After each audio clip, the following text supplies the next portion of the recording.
I wasn't supposed to be in that elevator. The quarterly board meeting at Meridian Holdings was strictly for senior executives, and I was just a freelance consultant finishing up a routine audit on the 15th floor. But when the main elevator broke down, and I found myself squeezed into the executive lift with 3 board members, I never expected to hear my own brother's voice echoing through the opening doors on the 32nd floor.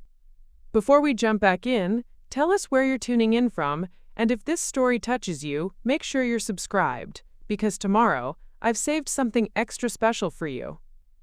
Thank you all for this opportunity. Ryan's confident tone carried that familiar arrogance I'd grown up with. I know Meridian Holdings has high standards, and I'm excited to prove that Velocity Dynamics is exactly the acquisition target you've been looking for. My blood ran cold. Ryan Mitchell, my older brother who had spent the last 8 years telling our family I was playing at business with my consulting work, who had laughed when I started my own firm, who had looked me straight in the eye at our cousin's wedding just 6 months ago and said, "Face it, Natalie, you'll never build anything that matters in the real business world." And here he was, pitching his struggling tech startup to Meridian Holdings, the same company that had just signed the largest contract in my consulting firm's history. Before we dive deeper into this story, let me know in the comments if you've ever had a family member doubt your dreams. And make sure you hit that subscribe button because tomorrow I have an even more incredible story about workplace karma that you won't want to miss. The elevator doors closed before Ryan could see me pressed against the back wall, my heart pounding as I processed what I'd just overheard. The 3 board members, people I'd been working closely with for the past 6 months, continued their quiet conversation about the morning's presentations. "The Mitchell proposal is ambitious," murmured Victoria Hartwell, Meridian's chief strategy officer, adjusting her wire-rimmed glasses. "But I'm concerned about their execution track record. 3 pivots in 4 years suggests instability." Gregory Ashford, the stern-faced CFO who'd initially been skeptical of my consulting work, shook his head slightly. "The financials are concerning too. They're burning through capital faster than they're generating revenue. Classic startup death spiral." The 3rd board member, Elena Rodriguez, Meridian's recently appointed CEO, remained thoughtfully silent as the elevator descended. I knew Elena well. She'd been the one to champion my consulting firm's proposal when others on the board questioned whether a smaller independent consultancy could handle Meridian's complex operational restructuring. As we reached the lobby, Victoria turned to Elena. "What's your instinct on Velocity Dynamics? The technology has potential, but the leadership..." Elena paused, choosing her words carefully. "We need innovation, but we also need partners we can trust with our long-term strategy. Leadership matters more than brilliant ideas if those ideas can't be executed sustainably." They walked toward the main conference room, leaving me standing alone by the elevator bank, my mind racing. Ryan had no idea that his, quote, "little sister playing at consulting" had spent the last 6 months becoming one of Meridian's most trusted strategic advisors. He had no clue that my firm, Sterling Consultancy, had not only secured the largest contract in our 5-year history, but had also earned a seat at the table for major strategic decisions, including potential acquisitions. More importantly, Ryan didn't know what I'd discovered during my deep dive audit of Meridian's operational efficiency. The company was looking for acquisition targets that could complement their existing infrastructure, but they'd been burned twice in the past 3 years by flashy startups that promised disruption but delivered chaos. Elena had specifically asked me to develop a framework for evaluating potential acquisitions, a framework that prioritized sustainable growth over rapid scaling, proven execution over innovative concepts, and cultural alignment over pure technological advancement. My phone buzzed with a text from my assistant, Zoe. "The Meridian board wants to schedule a follow-up meeting about the acquisition evaluation framework. They're apparently looking at several targets and want your input on due diligence protocols." I stared at the message, pieces of a larger puzzle clicking into place. Ryan's company wasn't just any potential acquisition target. It was one of the companies that would be evaluated using criteria I had helped develop. The brother who dismissed my business acumen as playing house with spreadsheets would have his company's future determined, in part by my professional recommendations. Walking toward the parking garage, I pulled up everything I could remember about velocity dynamics from industry news and Ryan's social media posts. The picture that emerged was troubling but not surprising. Ryan had always been brilliant with big ideas but terrible with follow-through. In high school, he'd start ambitious projects: a student newspaper, a tutoring service, a small business selling custom computer builds, but inevitably lose interest once the initial excitement wore off and the detailed work began. Velocity Dynamics followed the same pattern on a larger scale. Founded 4 years ago with significant venture capital backing, the company had pivoted from enterprise software to mobile applications to blockchain solutions, and most recently to artificial intelligence consulting. Each pivot had been accompanied by Ryan's characteristic confidence and grand proclamations about, quote, revolutionizing entire industries, but the underlying business fundamentals remained shaky. I sat in my car for several minutes, processing the magnitude of what had just happened. For years, Ryan had positioned himself as the successful entrepreneur, while dismissing my consulting work as helping other people run their real businesses. At family gatherings, he'd hold court with stories of investor meetings and product launches, while barely acknowledging my firm's steady growth and increasingly prestigious client base. The irony was almost too perfect. Ryan's company desperately needed exactly what Meridian could provide: stable infrastructure, established market relationships, and experienced operational leadership. But Meridian needed what my consulting firm offered: careful analysis, risk assessment, and strategic frameworks for making smart acquisition decisions. For the first time in our adult relationship, I held information that Ryan desperately needed, and I had influence over decisions that could determine his company's survival. The little sister he'd never taken seriously was now positioned to evaluate whether his business was worth saving. As I drove back to my office in downtown Ravenport, my mind was already working through the implications. Tomorrow, Elena would likely brief me on the acquisition candidates they were considering. Ryan's name would be on that list, and I would be expected to provide objective, professional analysis of Velocity Dynamics' viability as a strategic investment. The question wasn't whether I could remain objective. My reputation and Sterling Consultancy's future depended on maintaining professional integrity. The question was whether Ryan would ever realize that his success or failure might depend on the business judgment of the sister he'd always believed would never amount to anything significant. My phone rang as I pulled into my office parking lot. The caller ID showed Elena Rodriguez's direct line. "Natalie," Elena's voice was crisp and focused. "I need to schedule an urgent meeting for tomorrow morning. We have several acquisition targets to evaluate, and I want your preliminary assessment before we move forward with detailed due diligence. Can you be here at 8? "Of course," I replied, my voice steady despite the adrenaline coursing through me. "Should I prepare anything specific?" "Just bring your acquisition framework and that sharp analytical mind of yours. We're about to make some very important decisions, and I trust your judgment more than anyone else's on this." As I hung up, I realized that tomorrow would change everything between Ryan and me. One way or another, the brother who said I'd never amount to anything was about to learn exactly how much I'd grown to matter in the business world he'd always claimed I could never truly understand. The game had changed, and for the first time in our lives, I was holding all the cards. Preparing and narrating this story took us a lot of time, so if you are enjoying it, subscribe to our channel. It means a lot to us. Now back to the story. The next morning arrived with the kind of gray Seattle drizzle that matched my churning stomach.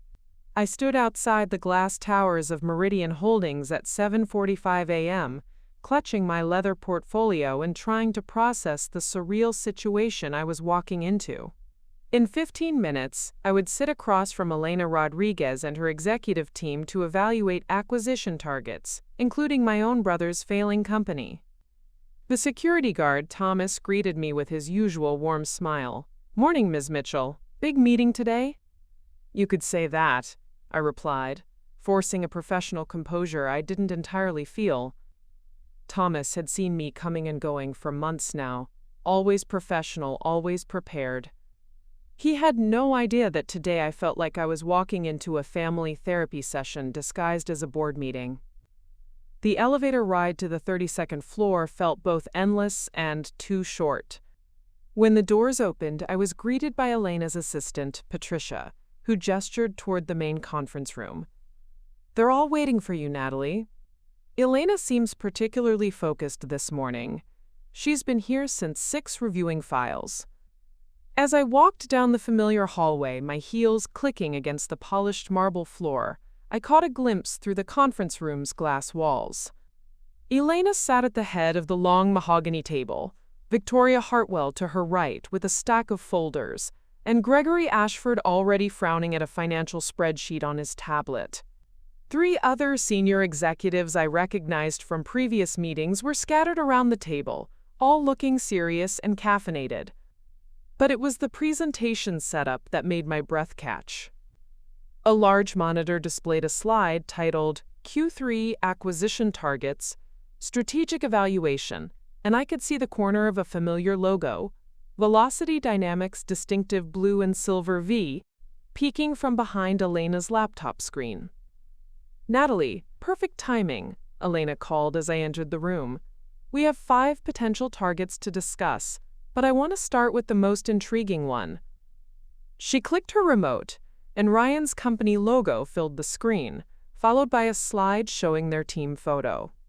There was my brother, front and center, wearing that confident smile I knew so well, the same expression he'd worn when telling our parents about his game-changing startup at every family dinner for the past 4 years. "Velocity Dynamics," Elena began, "pitched to us yesterday. Interesting technology, ambitious leadership, but some concerning patterns in their business model evolution." Victoria opened the first folder and began reading from her notes. "Founded by Ryan Mitchell, former software engineer at TechFlow Industries, MBA from Westfield University. The company has raised $2.3 million in venture funding across 3 rounds. But their burn rate suggests they'll need additional capital within 6 months." As she spoke, I felt an odd disconnect, as if I were watching someone analyze a stranger's life rather than my brother's professional biography. The clinical language of due diligence stripped away all the family dynamics and personal history, leaving only data points and risk assessments. "Their initial focus was enterprise resource planning software," Gregory added, pulling up a financial chart. "But they've pivoted 3 times since launch. ERP to mobile app development, then to blockchain consulting, and now AI-powered business intelligence. Each pivot required significant infrastructure changes and resulted in staff turnover." Elena nodded thoughtfully.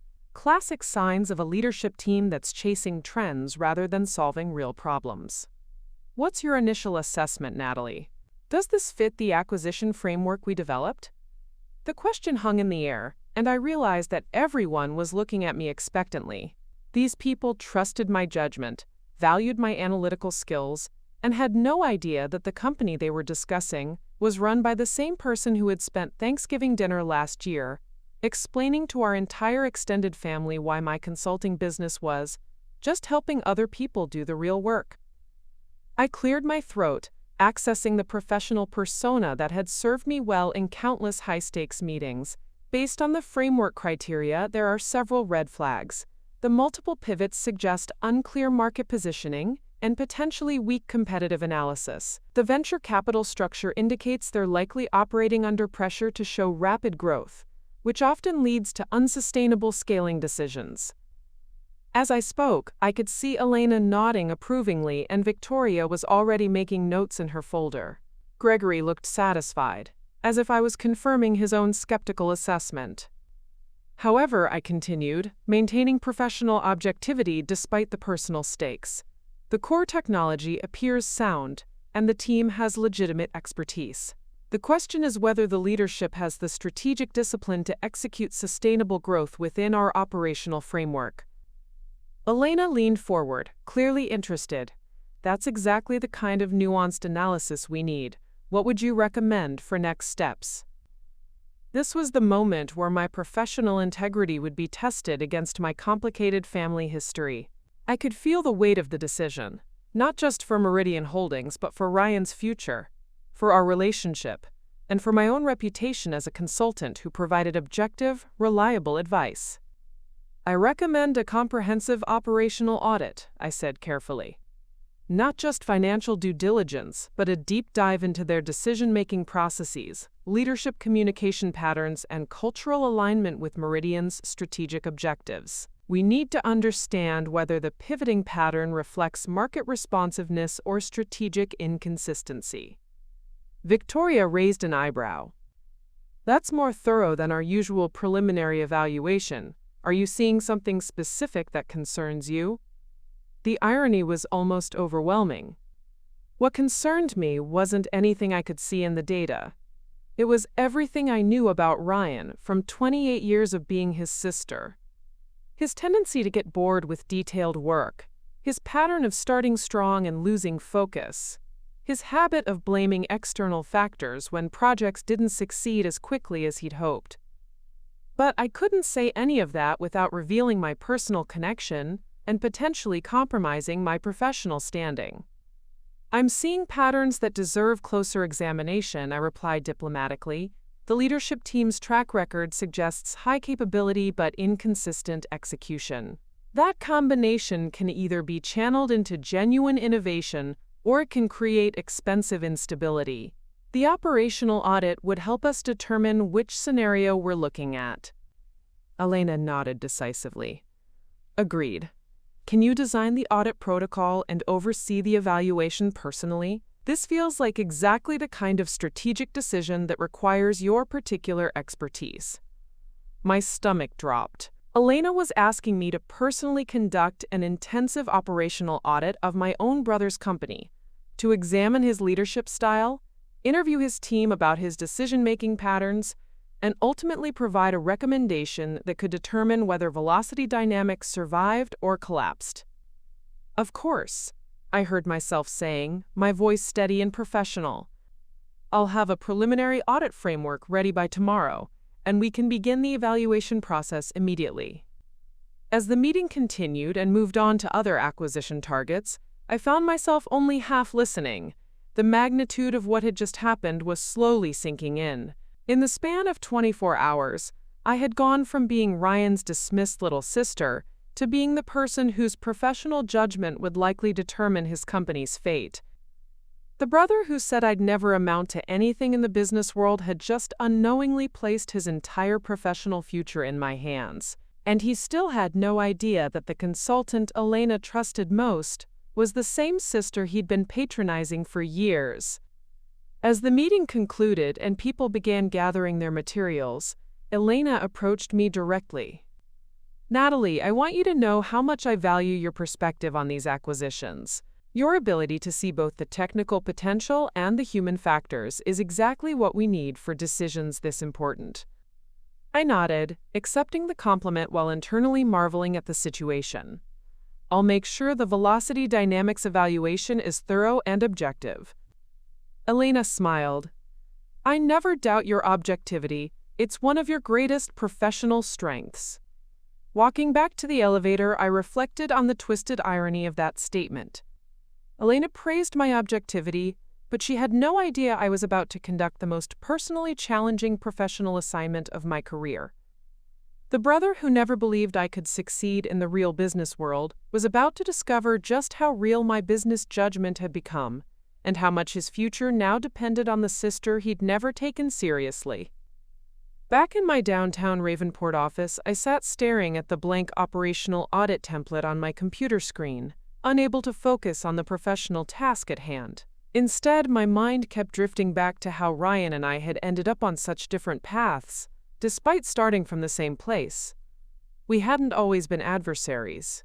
Growing up in the suburban town of Millbrook, Ryan and I were actually quite close for the first 15 years of my life. He was only 3 years older, and our parents, David and Linda Mitchell, had raised us to be collaborators rather than competitors. Dad, a mechanical engineer at Boeing's Ravenport facility, and Mom, a high school mathematics teacher, had always emphasized that success wasn't a zero-sum game. Some of my happiest childhood memories involved working alongside Ryan on various projects. When I was 8 and he was 11, we'd spent an entire summer building an elaborate treehouse in the massive oak tree behind our house. Ryan had the vision. He could see exactly how the platform should be positioned, where the rope ladder should hang, how to angle the roof for maximum protection from rain. But I was the one who measured twice and cut once, who made sure the support beams were level, who organized all the nails and screws so we wouldn't lose track of our supplies. Even then, our different approaches were evident, but they felt complementary rather than conflicting. Ryan would get excited about the big picture, and I would figure out how to make it actually work. Our parents praised both contributions equally. Ryan's creativity and my attention to detail were both valuable, they assured us. That pattern continued through elementary school and into middle school. When Ryan decided to start a neighborhood lawn care service at age 14, I was his natural business partner at 11. He was the one who knocked on doors and charmed potential customers with his enthusiasm and big plans for their yard transformations. I was the one who created the scheduling system, calculated pricing based on yard size and complexity, and made sure we had enough gas for the mower and adequate supplies for edging and cleanup. The business was actually quite successful that summer. We earned over $800, which felt like a fortune to 2 kids in 1998. More importantly, we felt like a real team. Ryan would come home from client meetings bubbling with ideas, and I would help him figure out which ones were feasible and how to implement them efficiently. Our parents were proud of both of us. Dad would tell his colleagues at Boeing about Ryan's entrepreneurial spirit and my organizational skills. Mom would brag to other teachers about how well her children worked together, each contributing their unique strengths to shared goals. But something began to shift when Ryan entered high school. Suddenly, he was exposed to a broader world of ambitious teenagers and competitive academic environments. The high school business club, debate team, and student government all reinforced a particular vision of leadership that emphasized charismatic individual achievement over collaborative problem-solving. I remember the exact moment I first noticed the change. Ryan had just been elected sophomore class treasurer, and our family was celebrating at dinner. As he recounted his campaign strategy and victory speech, his language had subtly shifted.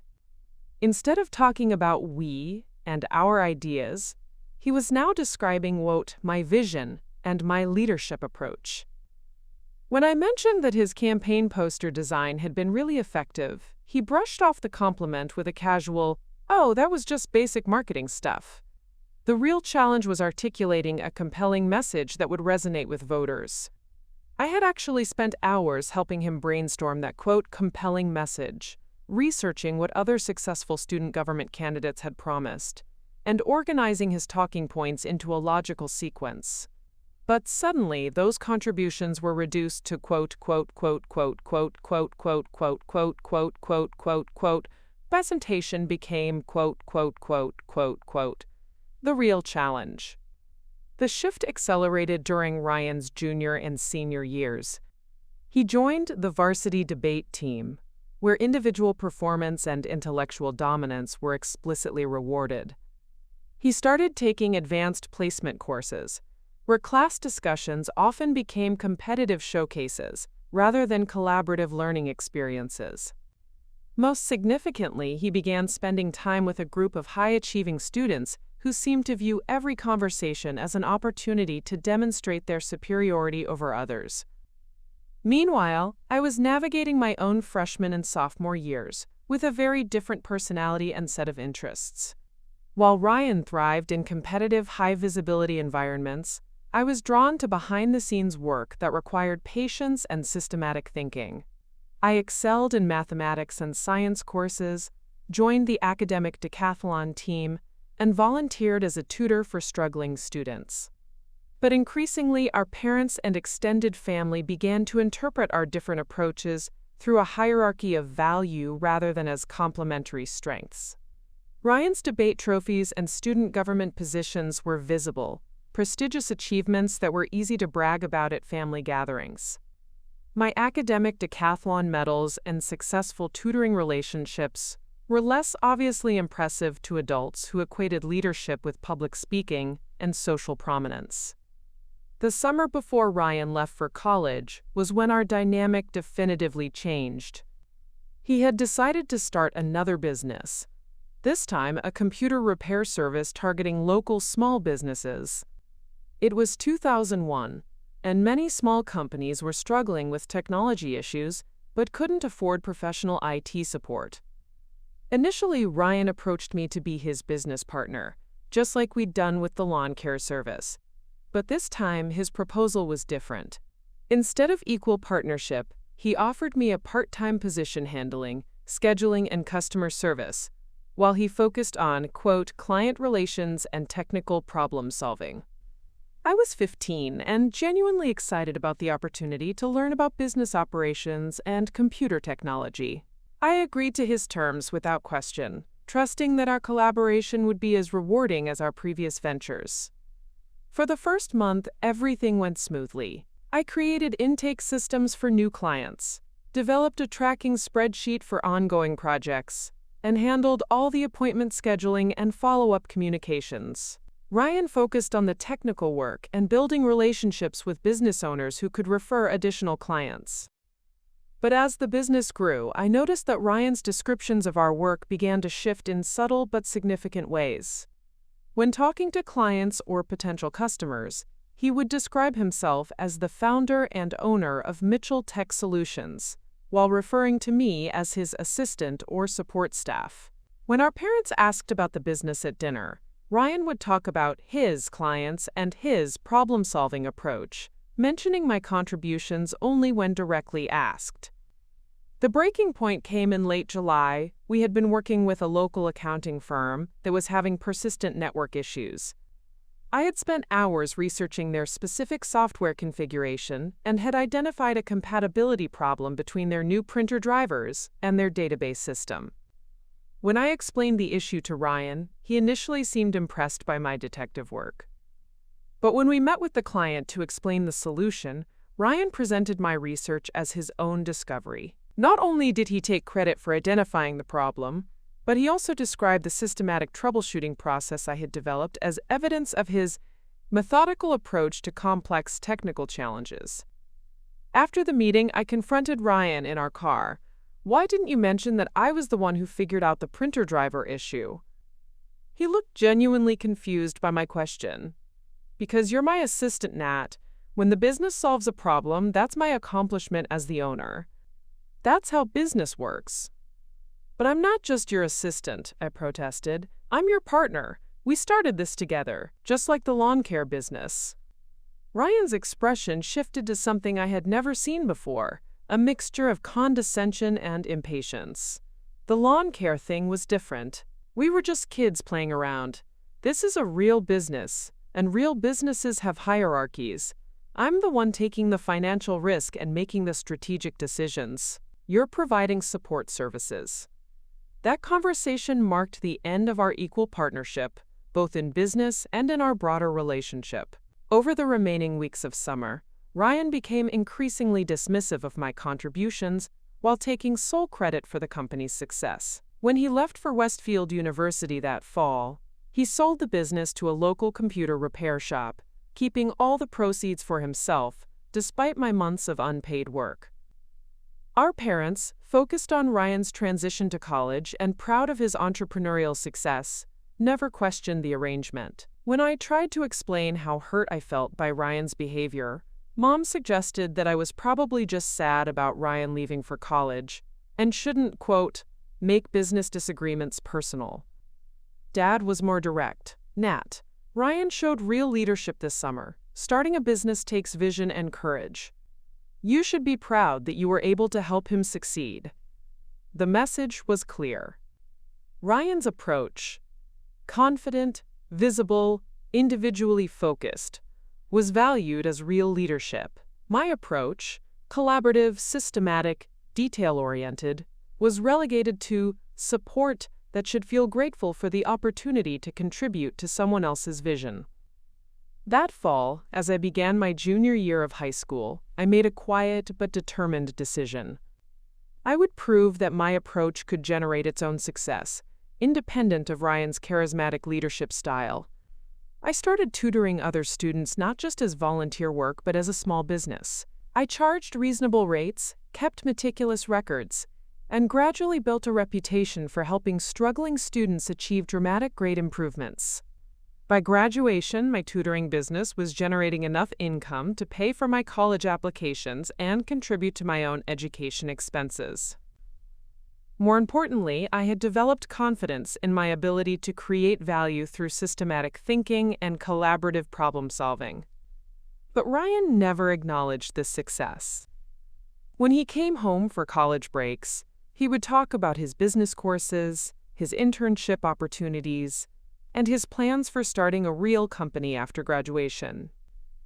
My tutoring work was dismissed as helping kids with homework. Valuable community service, perhaps, but not serious business experience. The pattern had been established. Ryan saw himself as the entrepreneur with big ideas and natural leadership ability.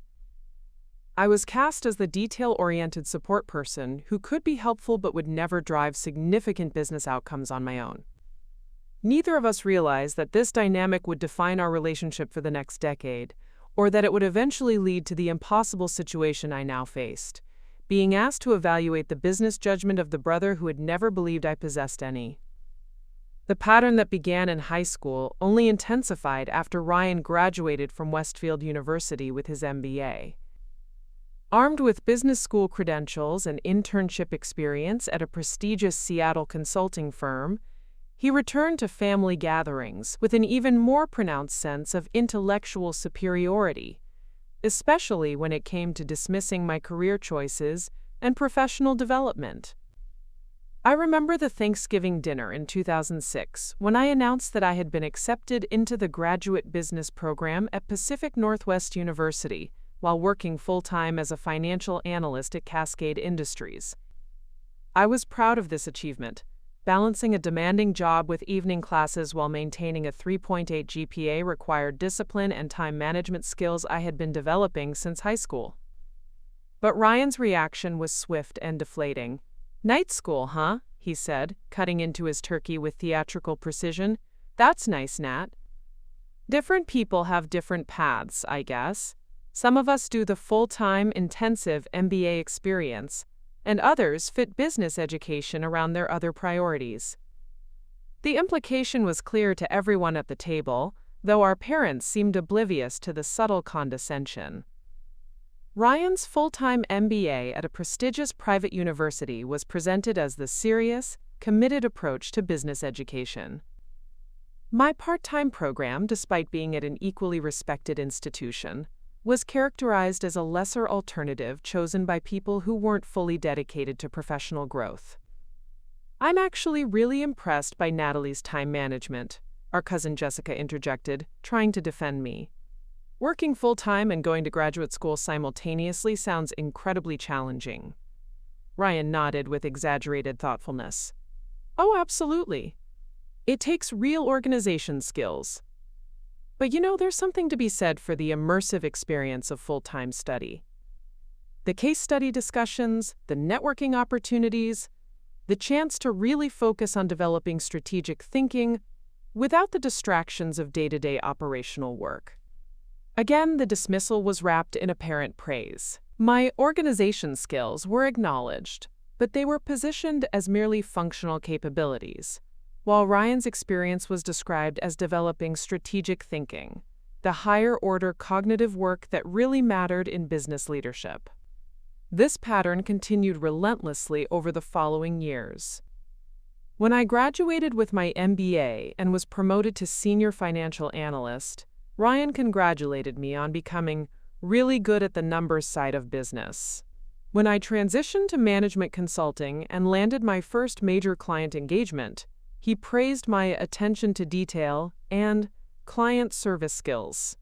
When I started Sterling Consultancy and signed several small business clients, he expressed admiration for my, quote, ability to connect with local entrepreneurs.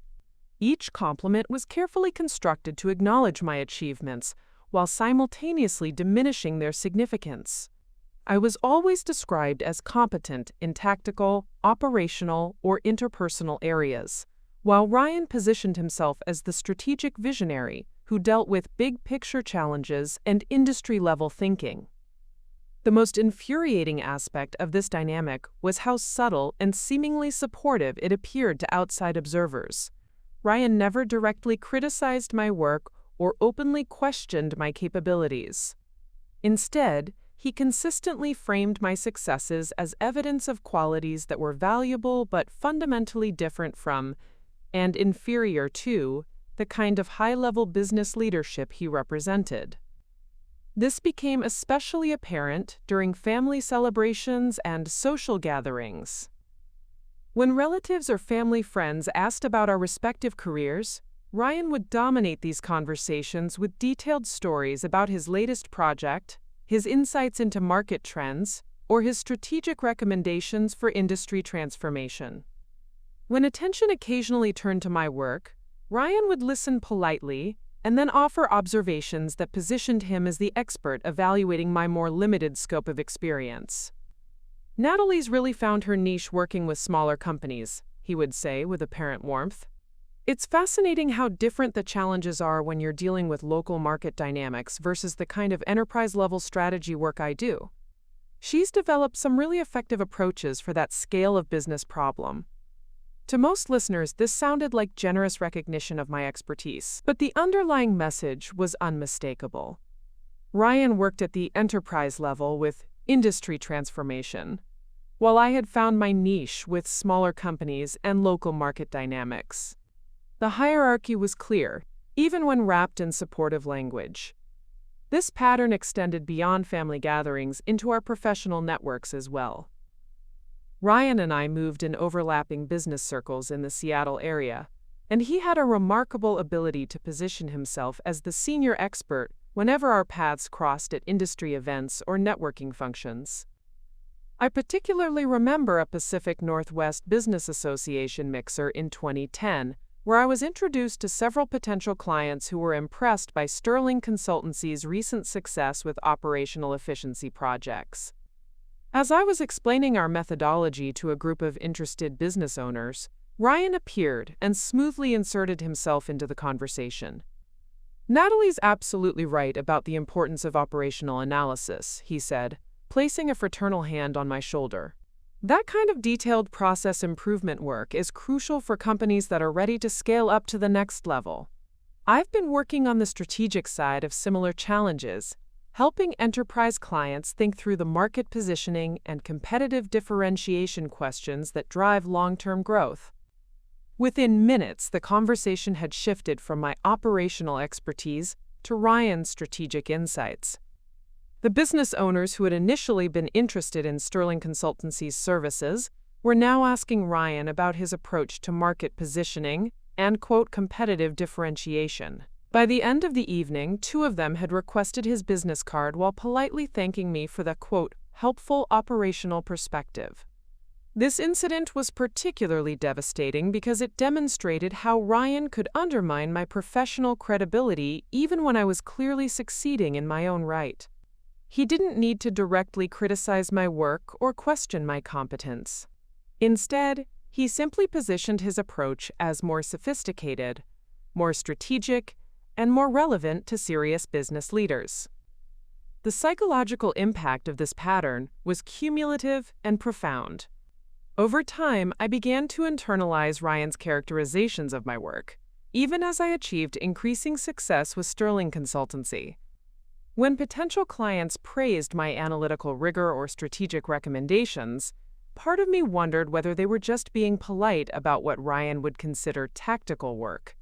When industry colleagues sought my advice on complex business challenges, I questioned whether they truly valued my insights or were simply looking for someone to handle the detail-oriented aspects of problems that required real strategic thinking.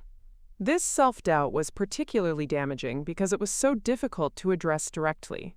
Ryan never said anything overtly insulting or explicitly dismissive. To challenge his behavior would have required me to argue that his compliments were actually subtle put-downs, that his support was actually condescension, that his fraternal pride was actually professional undermining. Any such confrontation would have made me appear oversensitive, paranoid, or unable to accept constructive feedback from a more experienced business leader.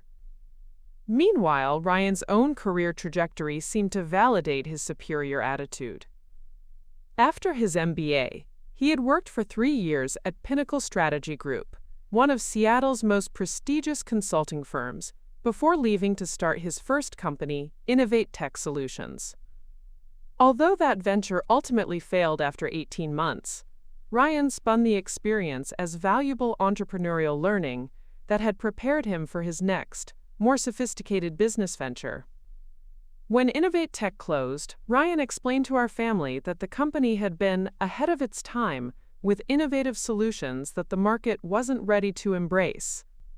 The failure was attributed to external factors, conservative client attitudes, insufficient venture capital availability, regulatory challenges, rather than any shortcomings in Ryan's business judgment or execution capabilities.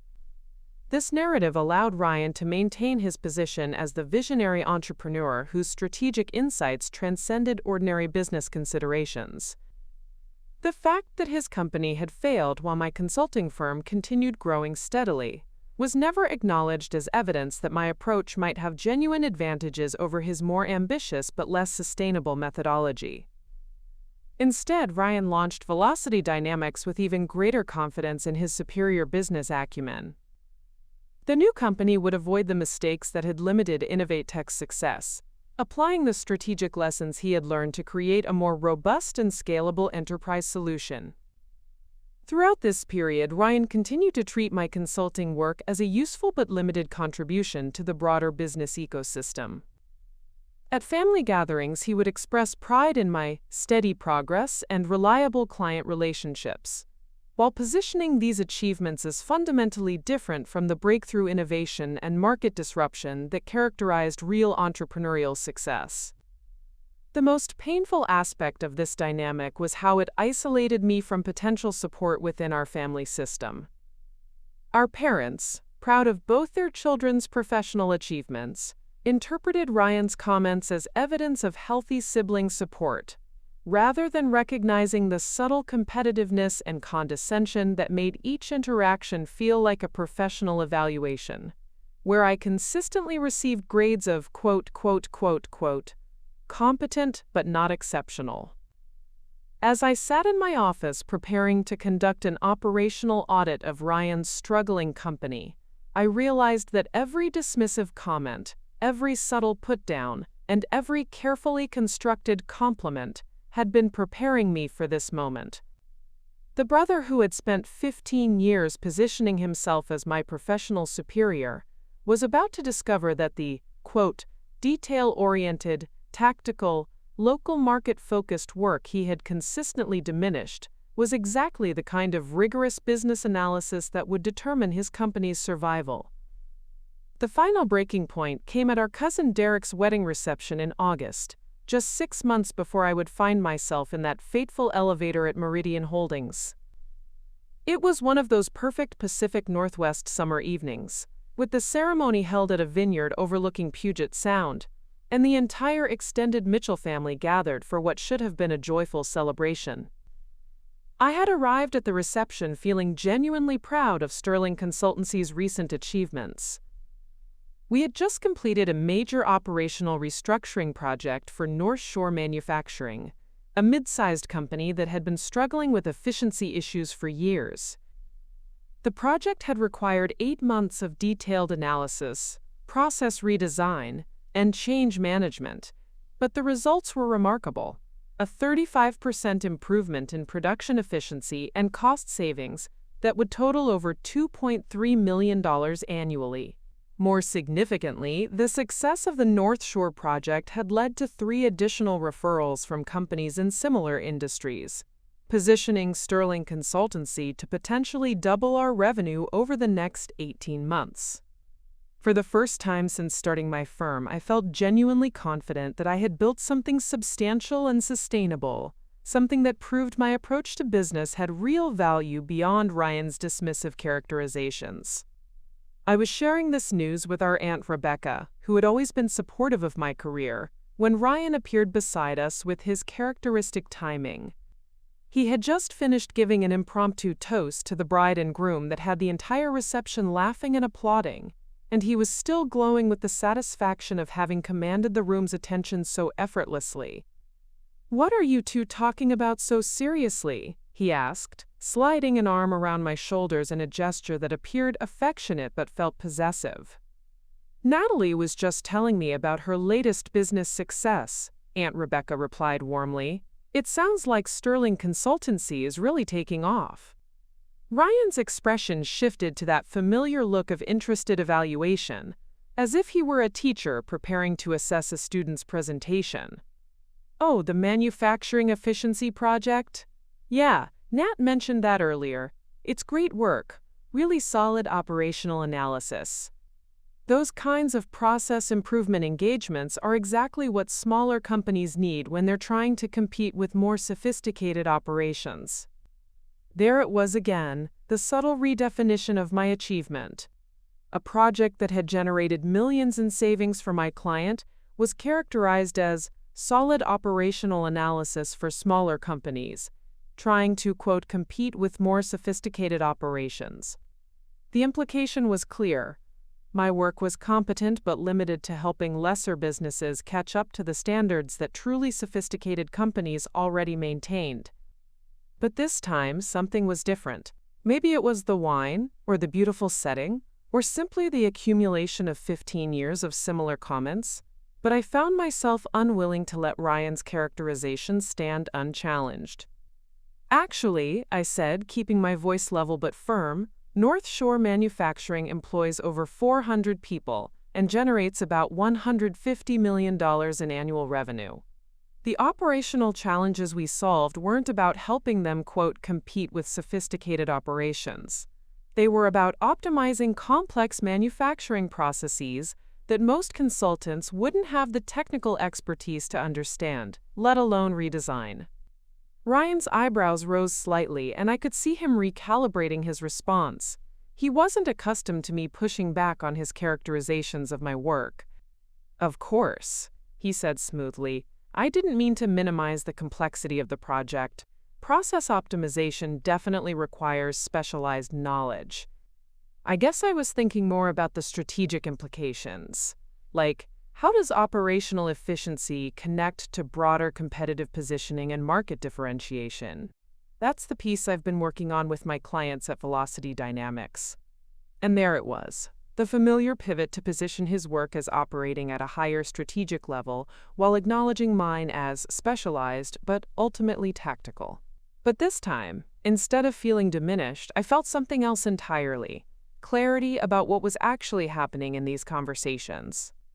"What strategic positioning work are you doing at Velocity Dynamics?" I asked directly. "Last I heard, you were still trying to identify your target market after the blockchain pivot didn't work out." The question hung in the air between us, and I could see something shift in Ryan's expression. For the first time in any of our professional conversations, I had asked him to actually substantiate his claims about strategic superiority, rather than simply accepting his expertise as a given. Aunt Rebecca looked between us with growing discomfort, clearly sensing that this conversation was moving beyond normal sibling banter into territory that felt more confrontational. Ryan's response was swift and defensive. "We're developing AI-powered business intelligence solutions for enterprise clients. The blockchain work was market research. We were exploring multiple verticals to identify the highest value applications for our core technology platform." "And how many enterprise clients have actually contracted for these AI solutions?" I pressed, feeling emboldened by his obvious discomfort. "We're in advanced negotiations with several major prospects," Ryan replied, his voice tightening slightly. "But you know how enterprise sales cycles work. These decisions take time because they involve significant strategic investments." It was a non-answer, and we both knew it.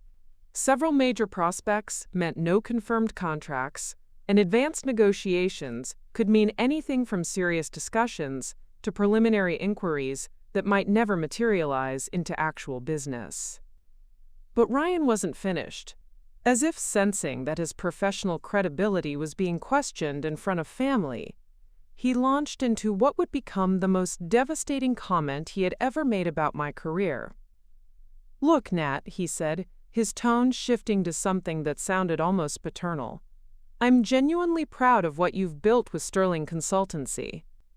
You've found a really good niche working with local and regional companies on operational issues. That kind of hands-on problem-solving is valuable, and you're clearly talented at it." He paused, and I could see him preparing to deliver what he clearly believed would be a definitive statement about our respective professional trajectories. But let's be honest about what we're each trying to accomplish here. You're running a successful small business that helps other small businesses optimize their operations. That's important work, but it's not the same as building scalable technology solutions that can transform entire industries. Some people are natural entrepreneurs who think in terms of market disruption and breakthrough innovation. Others are natural consultants who excel at improving existing systems and processes. His voice took on that familiar tone of gentle authority, as if he were explaining a complex concept to someone who needed help understanding basic principles. "There's nothing wrong with being in the second category, Nat. The business world needs both types of people, but you have to understand your lane and stay in it.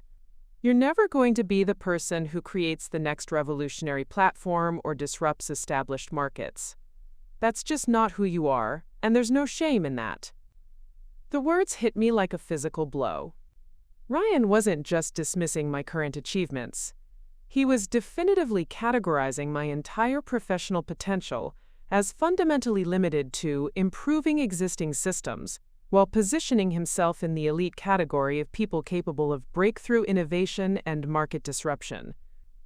The reception continued around us, with other family members laughing and dancing and celebrating Derek's marriage, but I felt frozen in place, processing the magnitude of what Ryan had just said.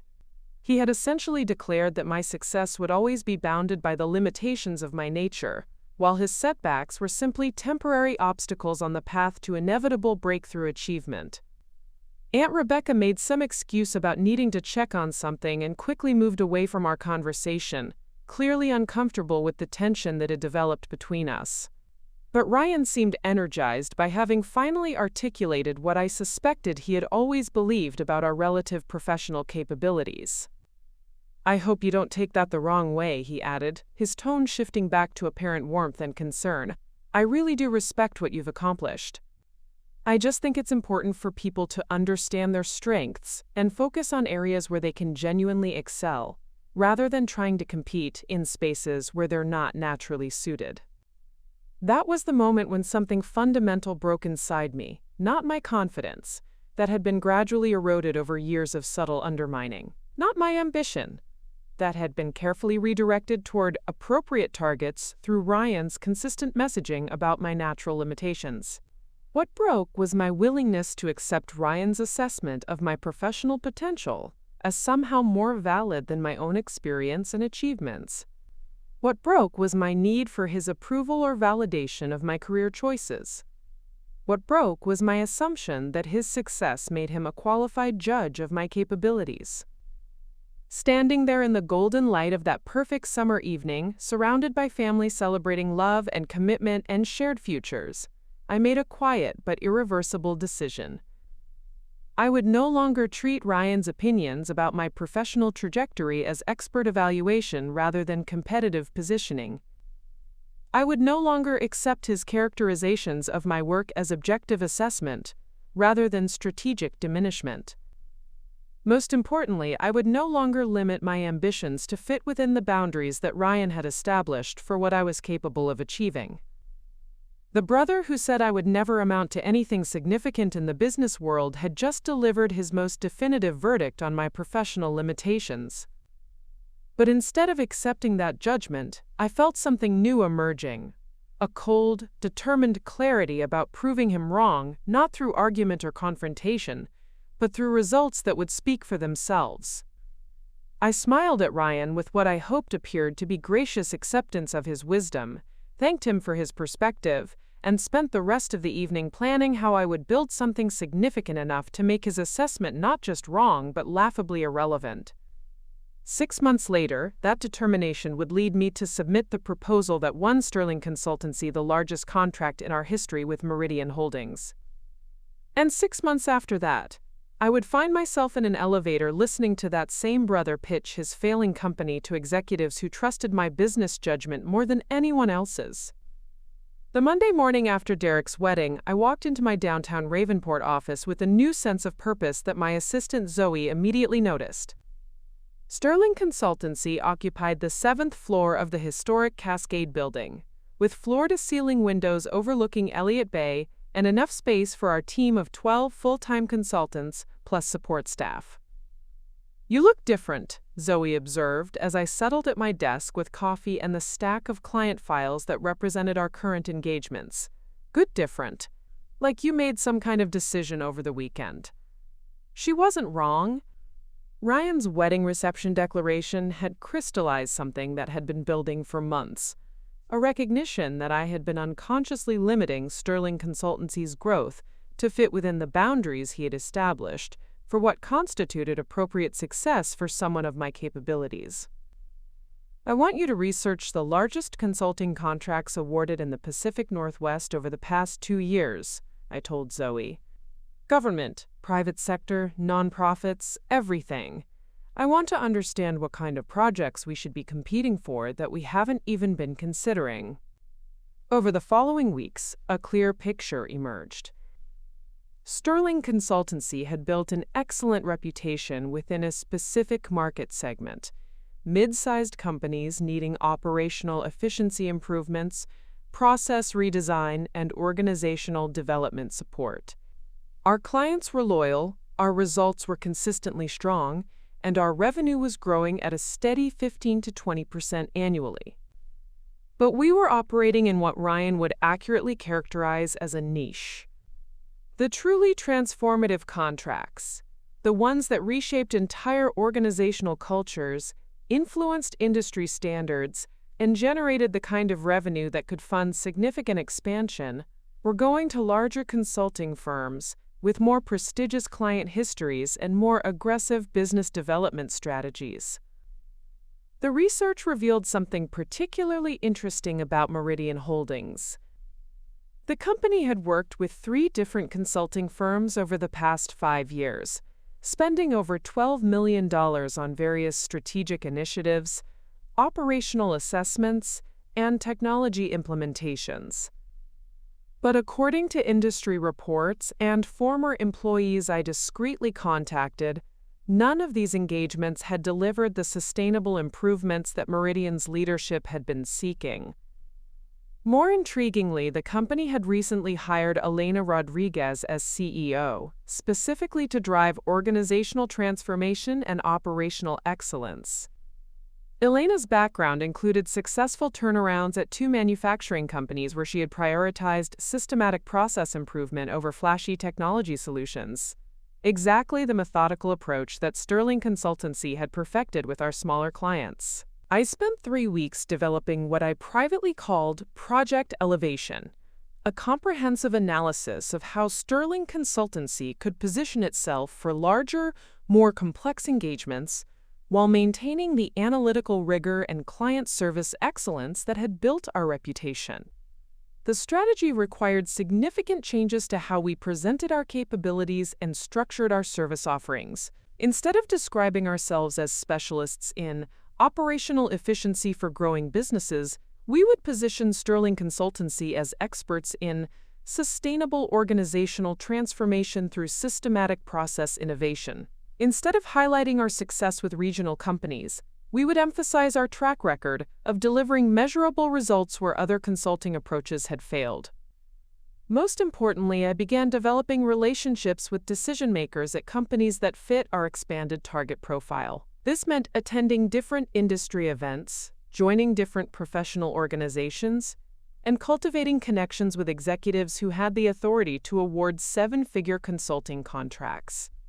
Elena Rodriguez was one of the first people I met through this strategic networking effort. She was speaking at a Pacific Northwest Manufacturing Association conference about leadership challenges in operational transformation, and her presentation demonstrated exactly the kind of sophisticated thinking about systematic change that I believed would appreciate Sterling Consultancy's methodology.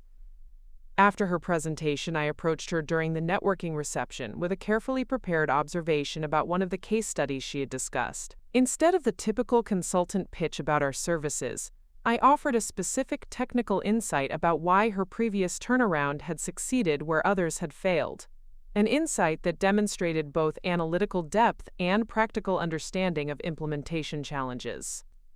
The conversation led to coffee the following week, which led to an invitation to submit a proposal for what Elena described as a, quote, comprehensive operational assessment that Meridian Holdings was considering. The scope was larger and more complex than any engagement Sterling Consultancy had previously undertaken, but it was exactly the kind of challenge I had been preparing to pursue. Developing the Meridian proposal required mobilizing every capability our firm had developed over 5 years of steady growth. I brought in Dr. Patricia Fernandez, an organizational psychology professor who had been consulting with us on change management projects, to design the cultural assessment component. I partnered with Marcus Chen, no relation to any clients, a data analytics specialist who could handle the quantitative analysis that large-scale operational assessment required. Most significantly, I invested in the kind of comprehensive research and proposal development that I had never attempted before. We spent 6 weeks analyzing Meridian's public financial data, studying their competitive environment, interviewing former employees who were willing to share insights about internal challenges, and developing detailed methodologies for each component of the proposed engagement. The resulting proposal was 47 pages of detailed analysis, methodology description, timeline development, and deliverable specifications. It represented everything Sterling Consultancy had learned about systematic problem-solving applied to a challenge that was exponentially more complex than anything we had previously tackled.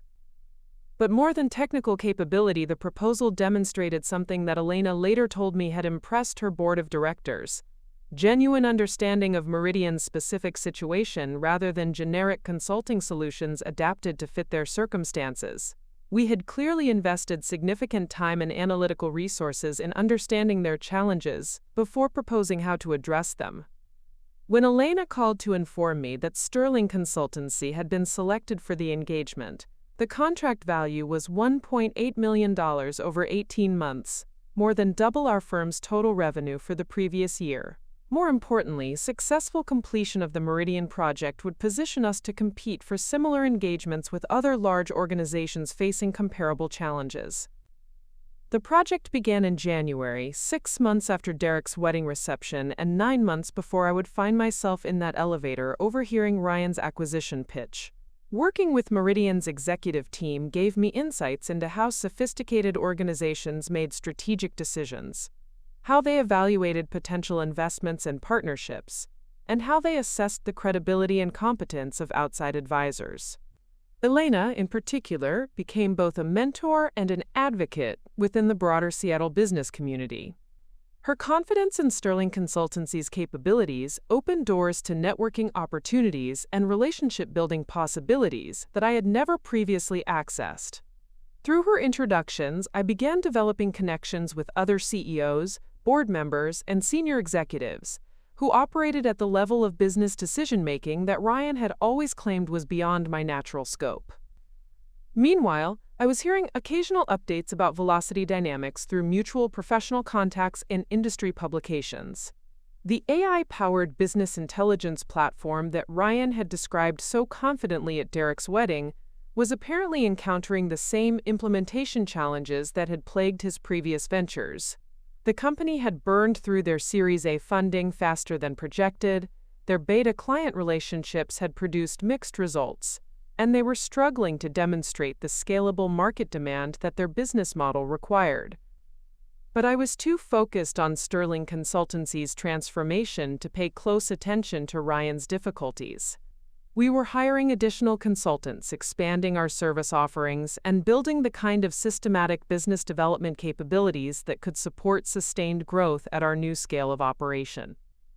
By the time I encountered Ryan in that Meridian Holdings elevator, Sterling Consultancy had completed the operational assessment that had launched our relationship with the company and had been retained for 2 additional phases of implementation support.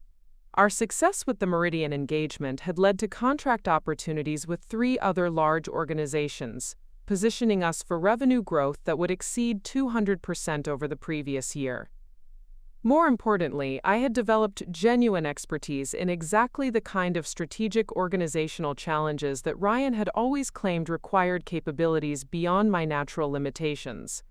Elena and other senior executives sought my insights on complex business decisions, relied on my analytical frameworks for evaluating major investments, and trusted my judgment on matters that affected their company's long-term competitive positioning. The small business consultant, who was supposedly limited to improving existing systems, had quietly built capabilities and relationships that positioned her to influence decisions about market disruption and breakthrough innovation, the very areas Ryan had declared beyond my professional reach. As I prepared to conduct the operational audit that would determine Velocity Dynamics' acquisition prospects, I realized that everything I had built since Derek's wedding reception had been unconsciously preparing me for this moment. The expanded analytical capabilities, the deeper industry relationships, the hard-earned credibility with sophisticated decision-makers, all of it would now be applied to evaluating the business judgment of the brother who had never believed I possessed any of these capabilities.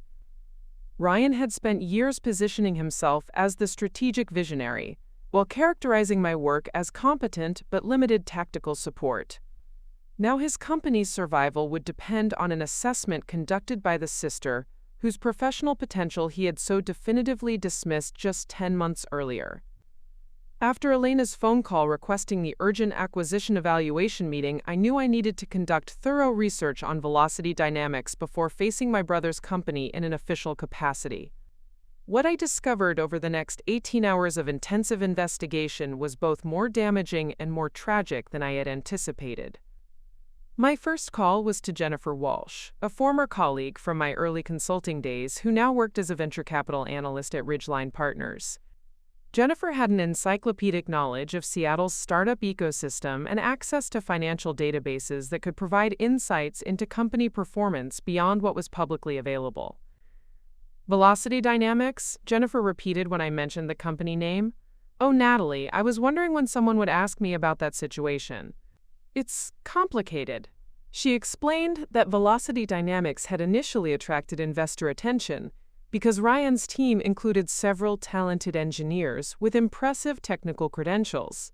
The core artificial intelligence algorithms they had developed showed genuine promise for business intelligence applications, and their early prototype demonstrations had been compelling enough to secure Series A funding. But the execution has been problematic from the beginning, Jennifer continued, her voice taking on the careful neutrality that venture analysts used when discussing investments that weren't performing well. They've missed every major milestone in their business plan. The product roadmap has been revised 4 times. And the burn rate suggests they'll be out of money by March unless they secure bridge funding or find an acquisition partner. More concerning was what Jennifer revealed about Ryan's leadership during the funding process.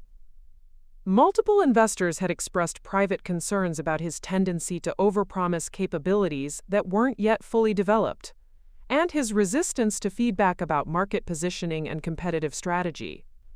The technical team is solid, Jennifer emphasized, but there are serious questions about whether the leadership has the operational discipline to scale a technology startup successfully. 2 board members have already indicated they won't participate in additional funding rounds unless there are significant changes in management structure. This intelligence painted a picture that was both predictable and sobering. Ryan's pattern of ambitious vision coupled with inconsistent execution The same dynamic I had observed in his high school business ventures was now playing out at a scale where the consequences were far more serious. My next source of information was Dr. Amanda Foster, a professor of management science at Pacific Northwest University, who maintained extensive connections with Seattle's technology industry. Amanda had served as an informal advisor to several startups and had a reputation for brutally honest assessments of entrepreneurial ventures. "I've been watching Velocity Dynamics with interest," Amanda told me when I contacted her. "The founder has all the classic signs of what we call serial pivot syndrome: brilliant technical insights, but inability to commit to sustained execution of any single strategy." She explained that Ryan had approached her 8 months earlier seeking advice about market positioning for their AI platform. During their consultation, she had recommended focusing on a specific vertical market and developing deep expertise in that sector's business challenges before attempting broader market expansion. He listened politely but clearly had no intention of following that advice, Amanda recalled. He kept talking about revolutionary transformation and, quote, disrupting entire industries rather than solving specific problems for specific customers. That's usually a red flag for execution challenges ahead. More tellingly, Amanda had heard through industry networks that Velocity Dynamics had lost 3 senior engineers in the past 6 months, not because of compensation issues, but because of frustration with constantly changing project priorities and unrealistic development timelines. "Technical talent is scarce in this market," Amanda observed. "When good engineers start leaving a startup, it usually means there are fundamental problems with leadership and project management that aren't visible from the outside." Armed with this background intelligence, I decided to conduct some discrete primary research by reaching out to former Velocity Dynamics employees who had moved on to other opportunities. LinkedIn made it relatively easy to identify people who had worked for Ryan's company and were now employed elsewhere in the Seattle technology sector. My conversation with David Park, a senior software developer who had left Velocity Dynamics 3 months earlier, was particularly illuminating. David had joined the company enthusiastically after being impressed by Ryan's vision for AI-powered business analytics, but his experience had been increasingly frustrating. "The technology we were building was genuinely innovative," David explained during our coffee meeting in Capitol Hill. "But every few months, Ryan would come back from some conference or investor meeting with completely new ideas about what we should be developing. We'd spend weeks refactoring code to support features that would never make it into the final product." More problematic was Ryan's communication with potential clients during the sales process. David had participated in several product demonstrations where Ryan promised capabilities that didn't exist and timelines that weren't realistic given their current development progress. I tried to raise concerns about overpromising, but Ryan would always say that we needed to, quote, think bigger, and that I was being too conservative about what was possible, David continued. But when clients started asking for deliverables based on those promises, it created impossible pressure on the engineering team. The pattern David described was achingly familiar: Ryan's characteristic confidence and vision creating initial enthusiasm, followed by implementation challenges when reality conflicted with his ambitious commitments. But at Velocity Dynamics, this dynamic was playing out with other people's careers and investments at stake.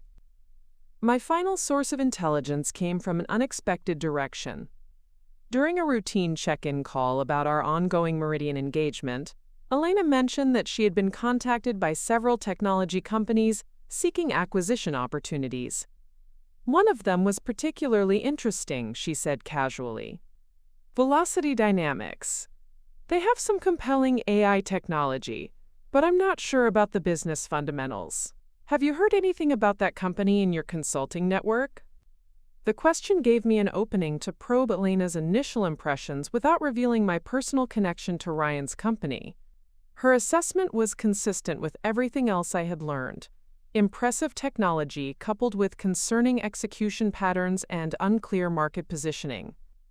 The founder seems very confident about their capabilities, Elena observed, But when I asked specific questions about customer validation and revenue projections, the answers were surprisingly vague for a company that's been operating for 4 years. She also mentioned that Velocity Dynamics' financial statements showed classic signs of a startup in distress: accelerating expenses without corresponding revenue growth, depleted cash reserves, and heavy dependence on outside funding for basic operational expenses. By the time I finished my research, a comprehensive picture had emerged. Velocity Dynamics possessed legitimate technological innovation and talented technical personnel, but the company suffered from the same leadership and execution challenges that had plagued Ryan's previous ventures. The difference was that this time, the stakes were much higher and the margin for error much smaller. Most significantly for the current situation, Ryan's company was in exactly the kind of strategic position where acquisition by a larger organization wasn't just an opportunity for growth. It was quite possibly the only path to survival. The advanced negotiations with several major prospects that Ryan had mentioned at Derek's wedding reception were likely desperate attempts to find acquisition partners before the company ran out of operating capital. This intelligence completely reframed the upcoming acquisition evaluation. Ryan wasn't pitching Velocity Dynamics to Meridian Holdings from a position of strength, seeking the best possible deal for a thriving company. He was scrambling to find a buyer for a technically impressive but financially unstable startup before it collapsed entirely. The brother who had spent years dismissing my business judgment was now completely dependent on the acquisition assessment skills he had never believed I possessed. More ironically, his company's survival prospects would be evaluated using exactly the kind of systematic analytical approach he had always characterized as limited tactical work rather than strategic thinking. As I prepared for the next morning's meeting, I realized that all the intelligence I had gathered would need to be synthesized into professional recommendations that served Meridian Holdings' interests while maintaining my reputation for objective analysis. The personal satisfaction of finally being in a position to evaluate Ryan's business judgment would have to be balanced against my ethical obligations as a consultant and my long-term professional relationships. But there was no denying the profound irony of the situation. The sister who supposedly lacked the capabilities for strategic business thinking was now positioned to determine the fate of the brother who had always positioned himself as the superior entrepreneurial visionary. The morning of the acquisition evaluation meeting, I arrived at Meridian Holdings 2 hours early to review the comprehensive analysis I had prepared based on my intelligence gathering. What I hadn't anticipated was discovering the full extent of my influence over the decision-making process when Elena pulled me aside before the formal meeting began. "Natalie, I need to be completely transparent with you about something," Elena said as we stood in her corner office overlooking downtown Ravenport. "The board has asked me to fast-track the acquisition evaluation process, and they've specifically requested that you lead the due diligence assessment for any companies we're seriously considering." I felt my pulse quicken, though I tried to maintain professional composure. That's quite a responsibility. What's driving the accelerated timeline? Elena walked to her window, gazing out at the morning traffic while choosing her words carefully. "We've identified a strategic opportunity that requires us to move quickly on technology acquisitions. There's a major government contract coming up for bid, Department of Defense Modernization Initiative, worth potentially $200 million over 5 years. The RFP requires AI-powered analytics capabilities that we don't currently possess in-house." She turned back to face me directly. "Your operational assessment last year identified our technology gaps as one of the primary barriers to competing for larger federal contracts. Now we have the chance to address that gap, but only if we can acquire and integrate the right capabilities within the next 6 months." The implications were staggering. This wasn't just about evaluating potential acquisitions for general strategic growth. Meridian Holdings was looking for technology partners that could position them to compete for a contract that would transform the company's scale and market position. "The board has reviewed your track record with complex organizational assessments," Elena continued. and they've concluded that your analytical approach is exactly what we need for evaluating these high-stakes acquisition decisions. Frankly, Natalie, your recommendation will carry more weight in this process than anyone else's opinion, including mine." As she spoke, I realized that my position was even more powerful than I had understood.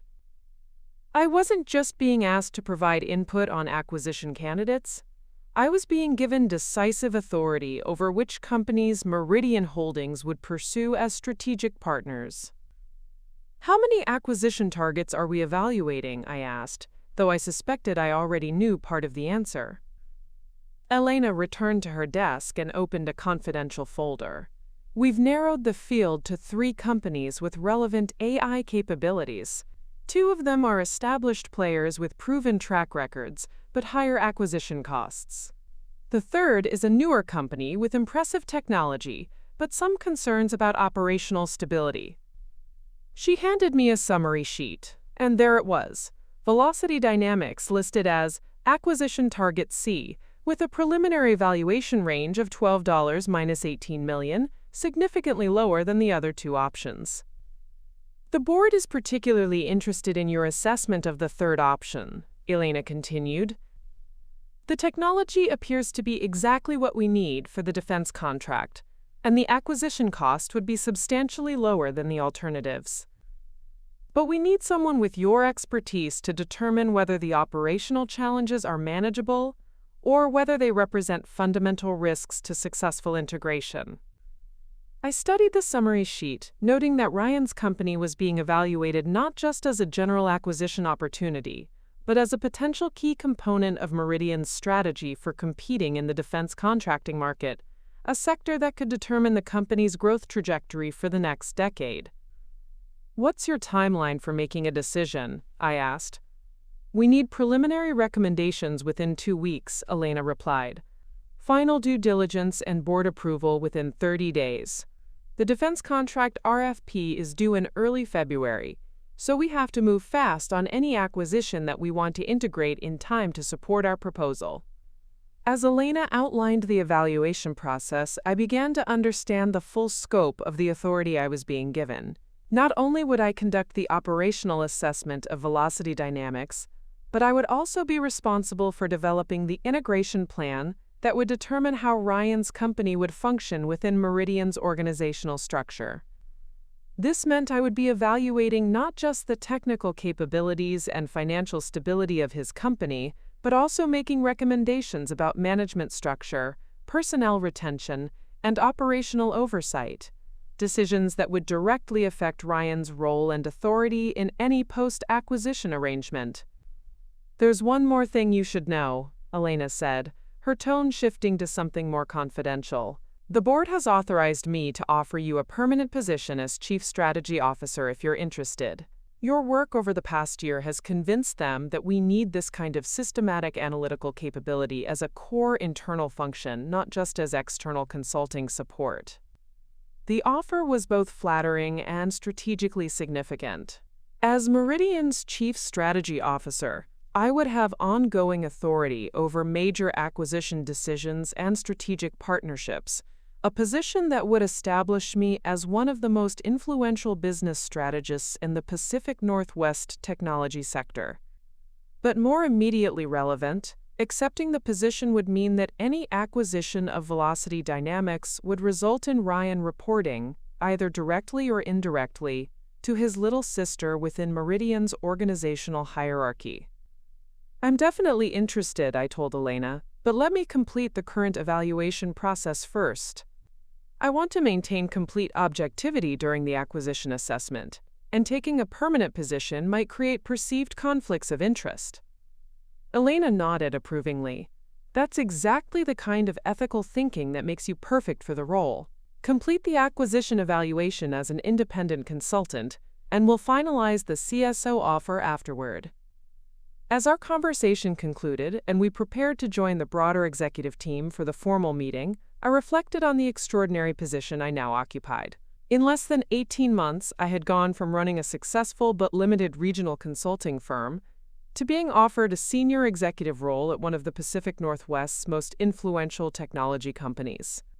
More specifically, I now held decisive authority over an acquisition decision that would determine the survival prospects of Ryan's company and his future role in the industry, where he had always claimed superior expertise. The brother who had categorically declared that I would never build anything significant in the business world was about to discover that his company's fate lay entirely in the hands of the sister whose strategic capabilities he had consistently dismissed.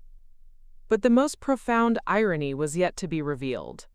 Ryan had no idea that the consultant Elena trusted most was his own sister, or that the systematic, analytical approach Meridian relied on for major strategic decisions was the same methodical thinking he had always characterized as limited tactical work. Walking into the boardroom where Ryan would soon pitch his company's acquisition value, I realized that this wasn't just about evaluating a business opportunity. It was about the complete reversal of a power dynamic that had defined our relationship for over a decade. The sister who supposedly lacked the vision for breakthrough innovation was now positioned to determine whether her brother's revolutionary technology company would be acquired, restructured, or allowed to fail. For the first time in our adult relationship, Ryan needed something from me that he couldn't obtain through charm, confidence, or strategic positioning. He needed my professional judgment, my analytical expertise, and my recommendation to decision-makers who trusted my assessment more than his entrepreneurial promises. As I took my seat at the conference table and prepared to hear Ryan present his case for why Meridian Holdings should acquire Velocity Dynamics, I understood that everything our relationship had been building toward was about to unfold in this room. The question was no longer whether I had the capability to evaluate strategic business decisions. Elena and the board had already answered that definitively. The question was how I would use that capability when the subject of my evaluation was the brother who had never believed I possessed it. At exactly 2 p.m., Patricia knocked on the boardroom door and announced that the Velocity Dynamics team had arrived for their presentation. I watched through the glass walls as Ryan entered the reception area, accompanied by two colleagues I recognized from my research, Michael Torres, his co-founder and chief technology officer, and Sarah Chen, their head of business development. Ryan looked every inch the confident entrepreneur he had always been, wearing a perfectly tailored navy suit and carrying himself with the assured posture of someone who believed he was about to close an important deal. But I could see subtle signs of the stress he was undoubtedly feeling, the slight tightness around his eyes, the way he adjusted his tie more frequently than necessary, the careful control in his movements that suggested he was working harder than usual to project calm confidence. Elena stood to greet the Velocity Dynamics team, and I positioned myself strategically at the far end of the conference table, where I would have a clear view of Ryan's presentation while remaining partially obscured by the other Meridian executives. The seating arrangement meant that Ryan would be facing away from me during most of his pitch, reducing the likelihood that he would notice my presence until I chose to reveal it. "Welcome to Meridian Holdings," Elena said warmly as she guided the team into the boardroom. "We're excited to learn more about Velocity Dynamics and explore potential partnership opportunities." As Ryan entered the room, I felt a complex mixture of emotions: anticipation, nervousness, and a deep sense of the historical significance of this moment. For more than a decade, Ryan had been the one in positions of apparent authority while I occupied supporting roles. Now, for the first time, those positions were completely reversed, and he had no idea that the sister he had consistently dismissed was sitting in judgment of his professional competence.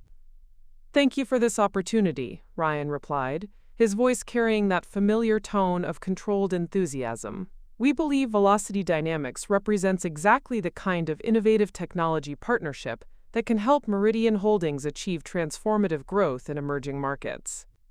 Elena gestured for everyone to take their seats around the large mahogany conference table. Ryan positioned himself at the presentation podium, while Michael and Sarah flanked him at the table. The Meridian team, Elena, Gregory Ashford, Victoria Hartwell, and 3 other senior executives, spread around the opposite side, with me occupying a chair that gave me an unobstructed view of the proceedings, while keeping me in Ryan's peripheral vision rather than his direct line of sight. "Before we begin," Elena announced, "I want to introduce our acquisition evaluation team." As you know, Meridian Holdings conducts thorough due diligence on all potential strategic partnerships. Leading our assessment process is Natalie Mitchell from Sterling Consultancy, who serves as our primary strategic advisor for complex organizational decisions. I felt my heart rate accelerate as Elena's introduction directed everyone's attention toward me. This was the moment I had been simultaneously anticipating and dreading, when Ryan would realize that his little sister, the one whose business judgment he had never respected, was now in a position to determine his company's fate. Ryan turned toward me with the polite smile he reserved for meeting new business contacts, his expression shifting through a fascinating sequence of emotions as recognition dawned. First came confusion. He clearly wasn't expecting to see me in this context. Then surprise as he processed that I was not only present, but apparently in a position of authority. Finally, a barely concealed flash of dismay as he began to understand the implications of my presence. "Hello, Ryan," I said evenly, maintaining professional composure despite the surreal nature of the situation. "I look forward to learning more about Velocity Dynamics' capabilities and strategic positioning." The room fell into a moment of awkward silence as the other participants sensed some undercurrent of personal connection that hadn't been previously disclosed. Elena looked between Ryan and me with growing curiosity, clearly wondering about the nature of our relationship. "You two know each other?" Gregory Ashford asked, his tone suggesting that undisclosed relationships between evaluators and acquisition targets represented exactly the kind of complication that made him nervous about these deals. "Natalie is my sister," Ryan replied, his voice carefully controlled but unable to completely mask his shock at the situation. I had no idea she was involved in Meridian's acquisition evaluation process. Elena's eyebrows rose slightly, and I could see her quickly calculating the implications of this revelation. As CEO, she would be naturally concerned about potential conflicts of interest in such a high-stakes decision-making process. "I should have disclosed the family relationship earlier," I said, addressing Elena directly while maintaining professional demeanor. "I was planning to discuss the situation with you privately after today's presentation to determine the appropriate way to handle any potential conflicts of interest." Elena nodded thoughtfully, her expression indicating that she was processing this information without jumping to immediate conclusions about impropriety. "We'll definitely need to discuss the parameters for maintaining objectivity in the evaluation process. But for now, let's proceed with the presentation and address the relationship dynamics afterward." Ryan seemed to struggle briefly with how to proceed, clearly thrown off balance by discovering that his sister would be evaluating his company's acquisition potential. But his entrepreneurial instincts kicked in, and he managed to refocus on the business opportunity at hand. "Of course," he said, though I could hear the slight strain in his voice. "The family connection doesn't change the fundamental value proposition that Velocity Dynamics offers to Meridian Holdings." As Ryan began his presentation, launching into the same confident pitch about revolutionary AI technology and market disruption that I had heard him deliver at countless family gatherings, I found myself listening with entirely new ears. Every claim about breakthrough innovation, every projection about market potential, every assertion about competitive advantage was now something I would need to verify, quantify, and assess for its strategic value to Meridian Holdings. But more than technical evaluation, I was witnessing something I had never seen before. Ryan operating in a context where his natural charisma and persuasive confidence were insufficient to guarantee success.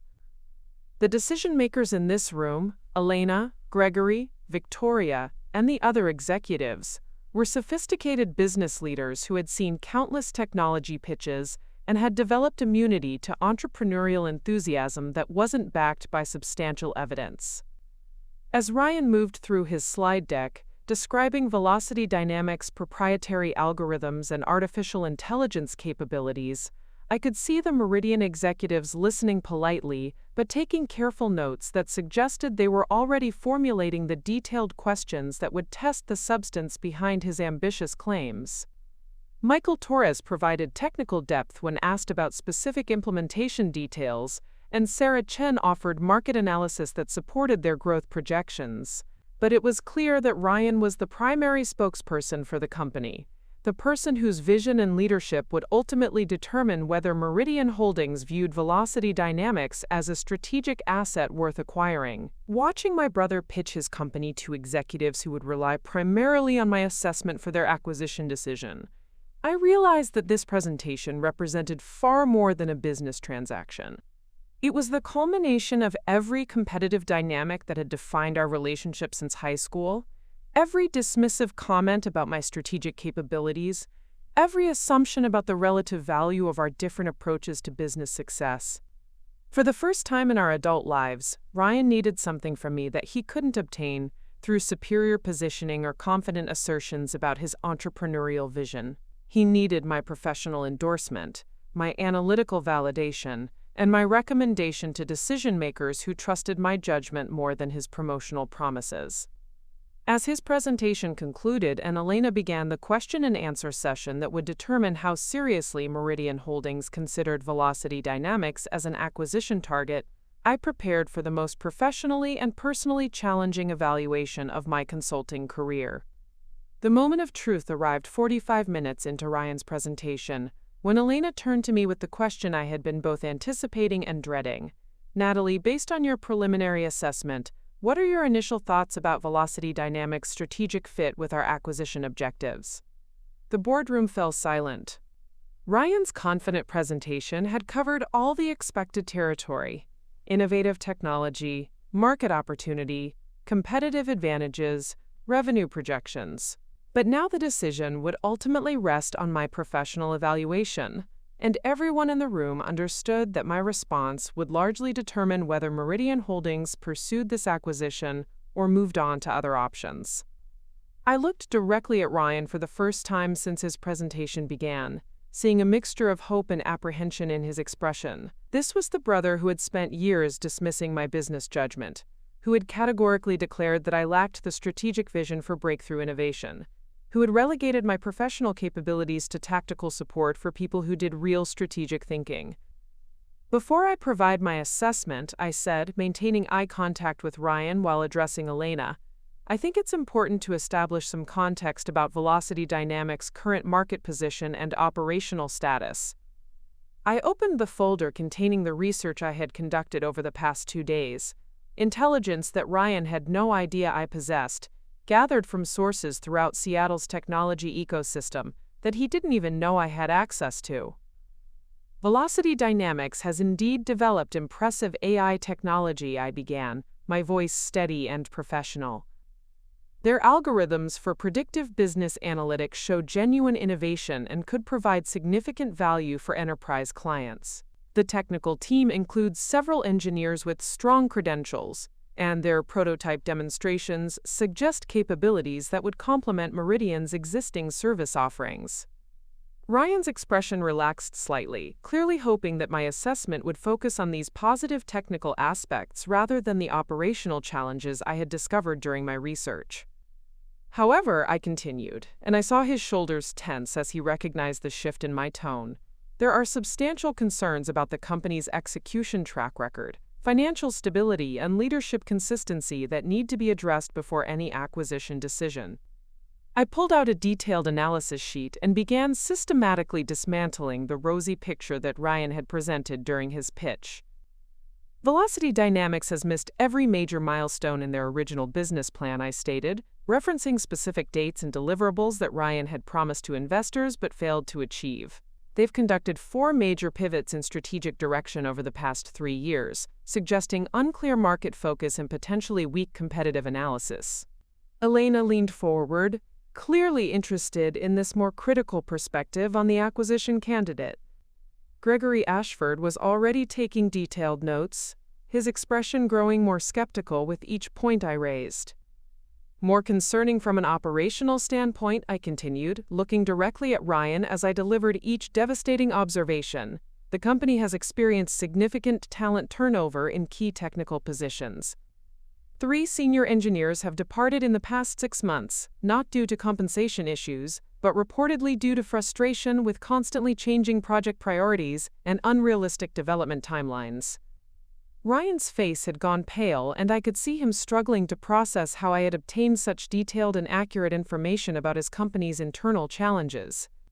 He clearly hadn't anticipated that his sister would have access to the kind of professional intelligence networks that could provide this level of insight into Velocity Dynamics' operational difficulties.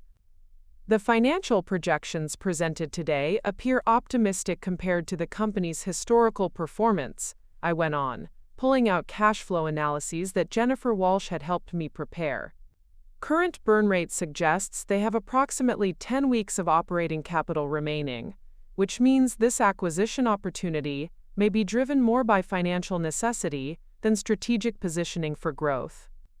Michael Torres, Ryan's co-founder, shot a worried glance at Sarah Chen, their business development head. It was clear that they hadn't expected the evaluation process to include such detailed knowledge of their internal financial situation. But I wasn't finished. The most damaging revelation was still to come. Additionally, I said, consulting my notes from the conversation with David Park and other former employees, there are documented patterns of overpromising capabilities to potential clients that don't yet exist in the current technology platform. This creates implementation risks that could affect Meridian's client relationships and reputation if the acquisition were to proceed without substantial changes in project management and client communication protocols. Elena was now looking at Ryan with visible concern, clearly reevaluating her initial impressions of his company based on this more comprehensive analysis. The other Meridian executives were exchanging glances that suggested they were already developing serious reservations about the acquisition opportunity. Ryan finally found his voice, though it was strained with barely controlled frustration and confusion. "I'm not sure where this information is coming from," he said, looking directly at me. "But it seems like there may be some misunderstanding about our operational status and market positioning."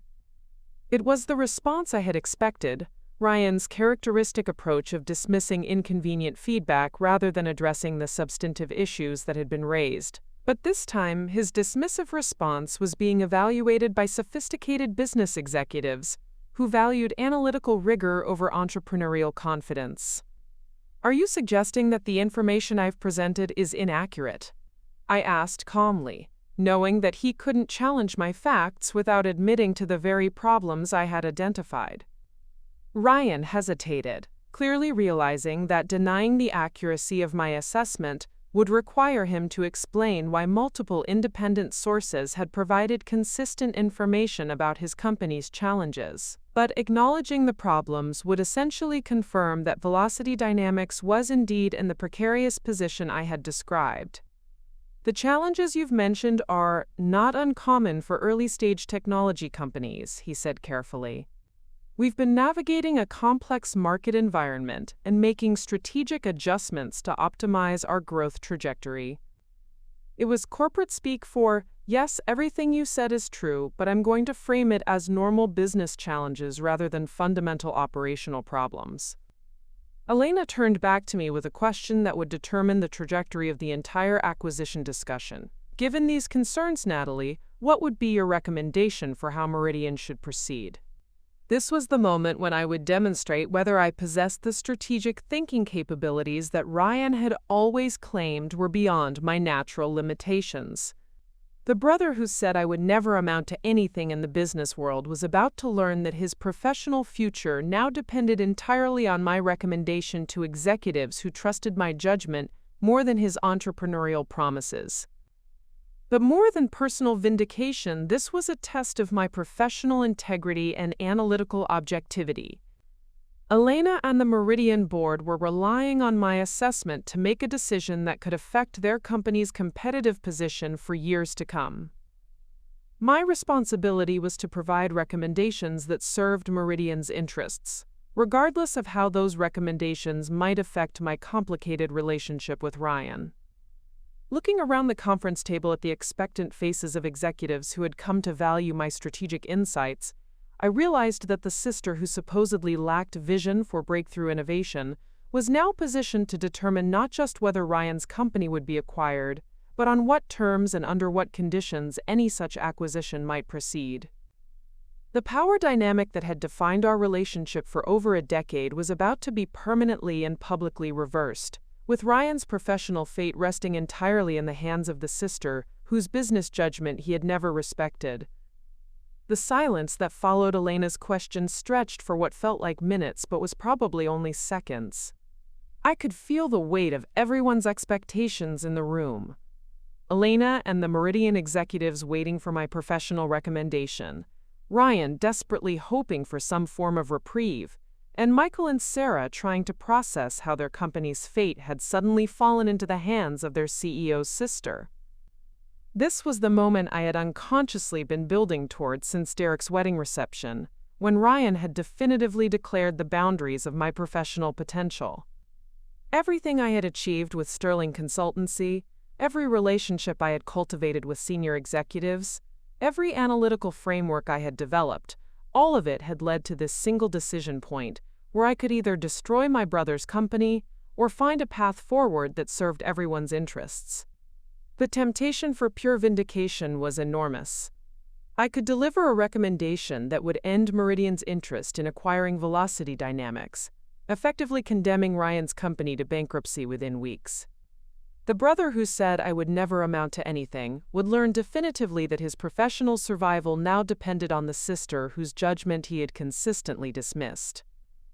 But as I looked around the conference table at executives who trusted my strategic thinking, I realized that my recommendation needed to be based on what would actually serve Meridian Holdings' interests, not on settling old scores with my brother.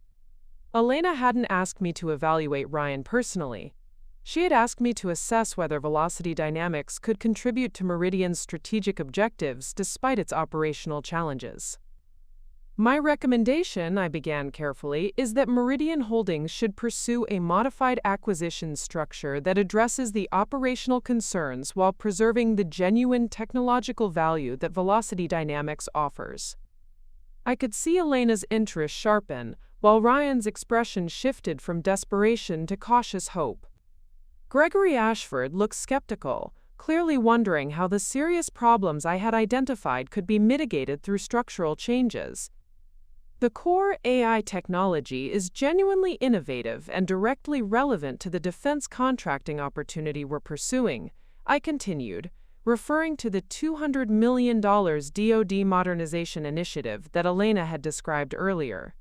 However, the current leadership structure and operational approach would need significant modification to ensure successful integration with Meridian's business model. I opened my laptop and pulled up an integration framework I had developed during my preparation for this meeting, a detailed plan that I had never expected to actually present, but which represented my best professional judgment about how to maximize value while minimizing risk.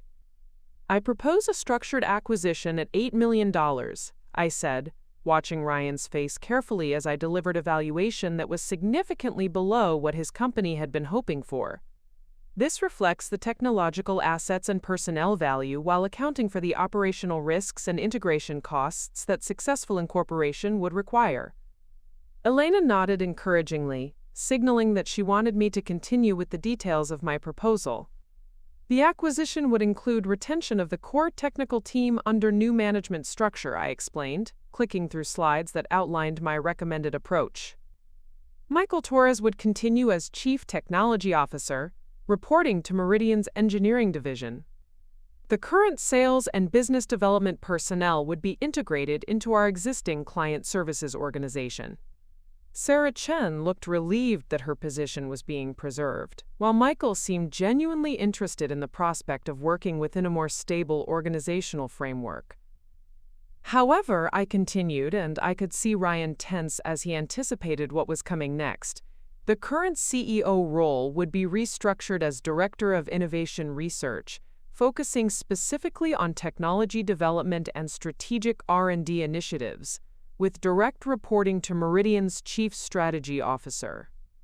The implication was clear to everyone in the room. Ryan would retain a meaningful role in developing the technology he had created, but he would no longer have operational authority over business decisions, client relationships, or strategic direction.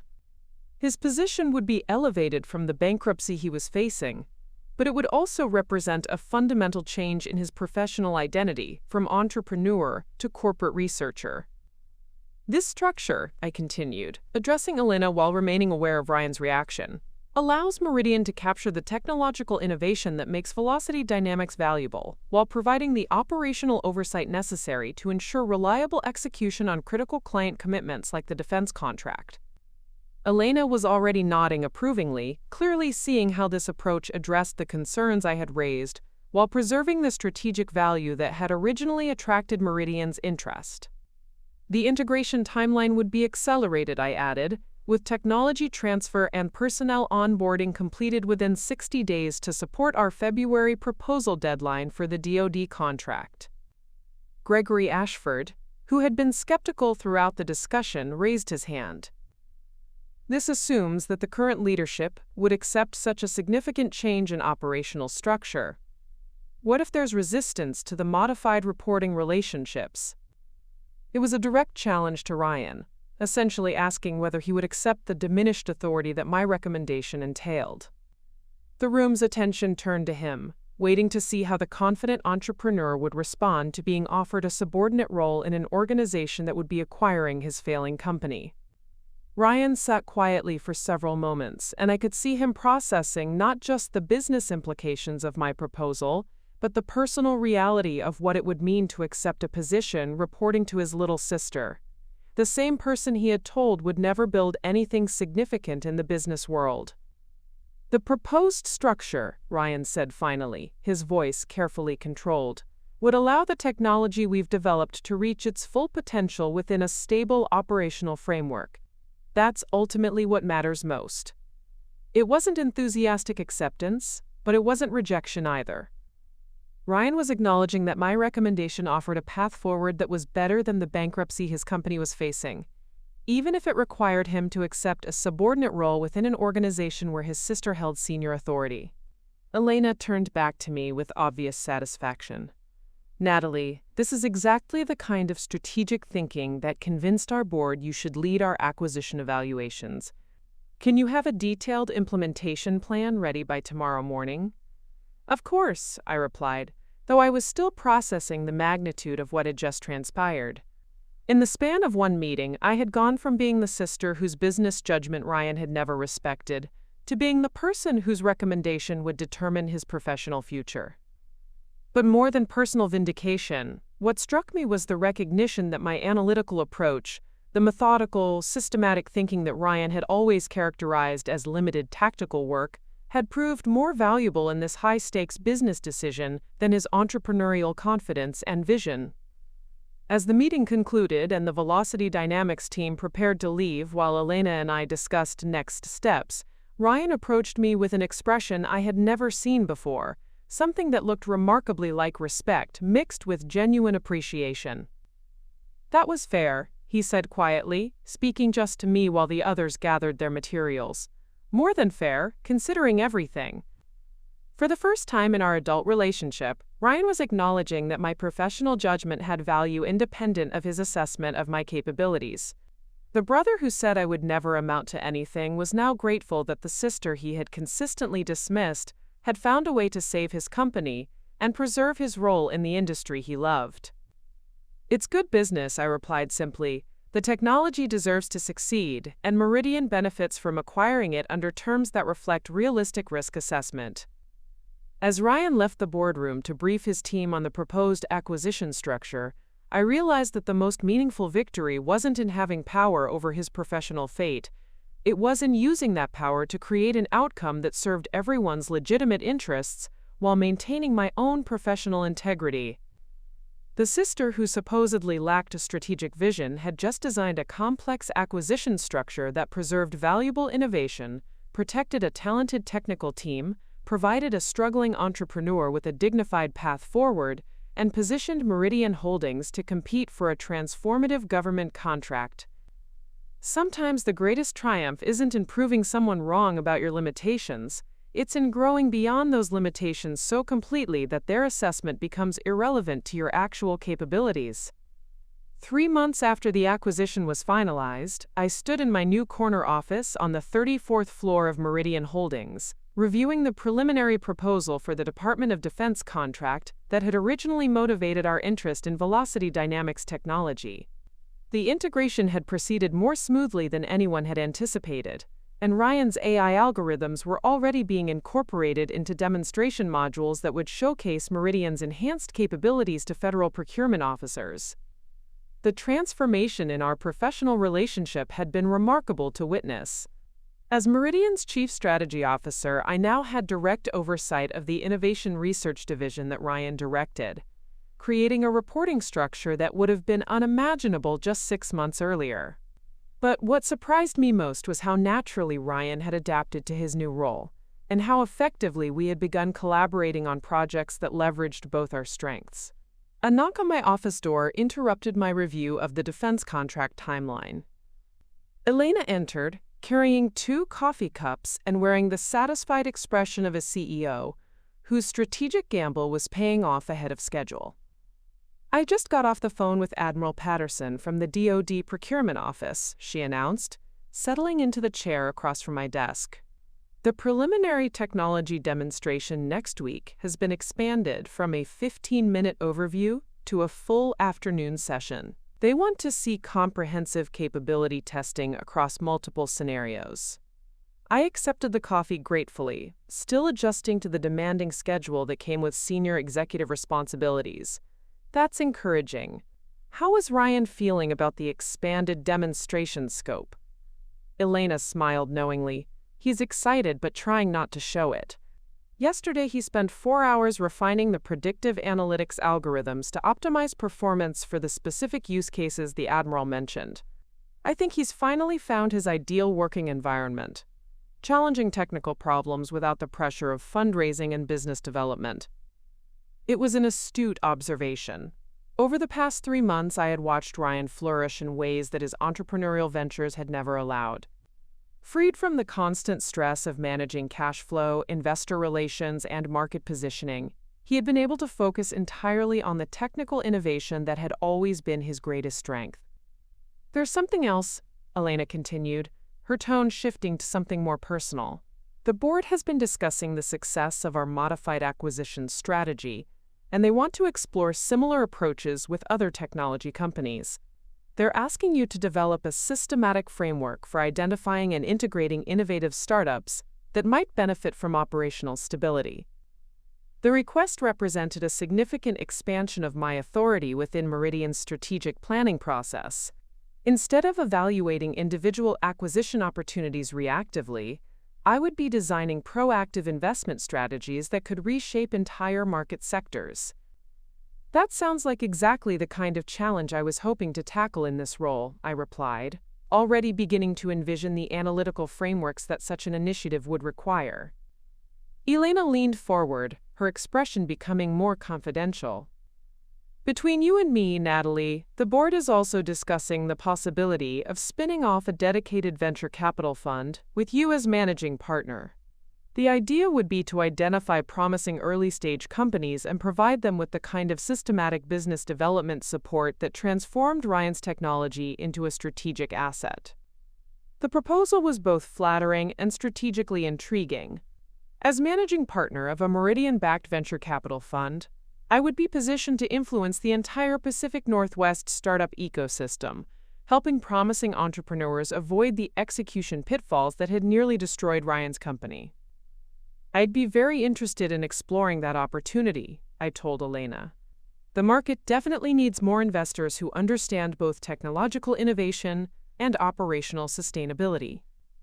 As our conversation concluded and Elena left to prepare for her own meetings, I reflected on the extraordinary journey that had brought me to this position. 18 months ago, I had been running a successful but limited regional consulting firm, unconsciously constraining my ambitions to fit within the boundaries that Ryan had established for my professional potential. Now I was directing strategic initiatives for one of the most influential technology companies in the Pacific Northwest, with authority over acquisition decisions worth hundreds of millions of dollars, and the opportunity to launch investment vehicles that could shape entire industries.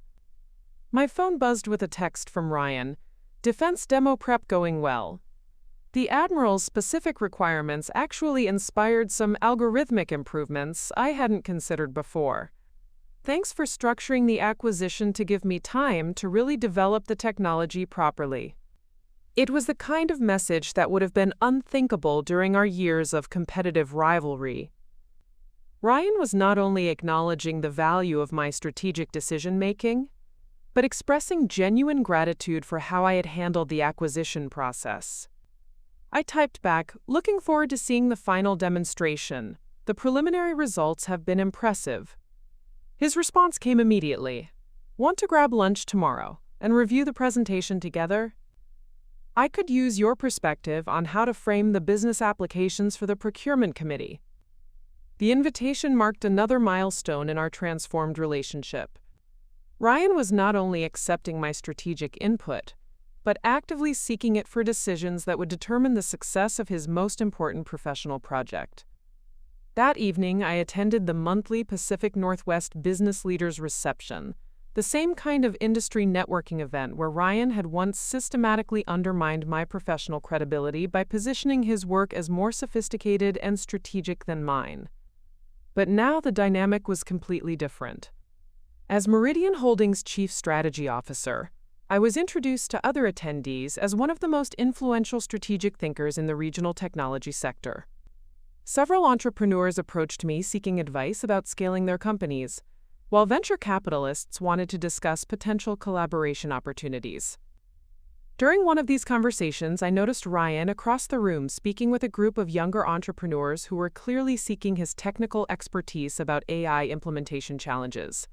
Instead of the grandiose claims about market disruption that had characterized his previous networking style, he was offering practical, detailed advice about algorithm optimization and system architecture. Watching him in this context, I realized that our respective professional identities had settled into roles that actually complemented each other effectively. Ryan had found his calling as a technical innovator working within stable organizational structures, while I had discovered my capacity for strategic leadership at the executive level that he had always claimed was beyond my capabilities.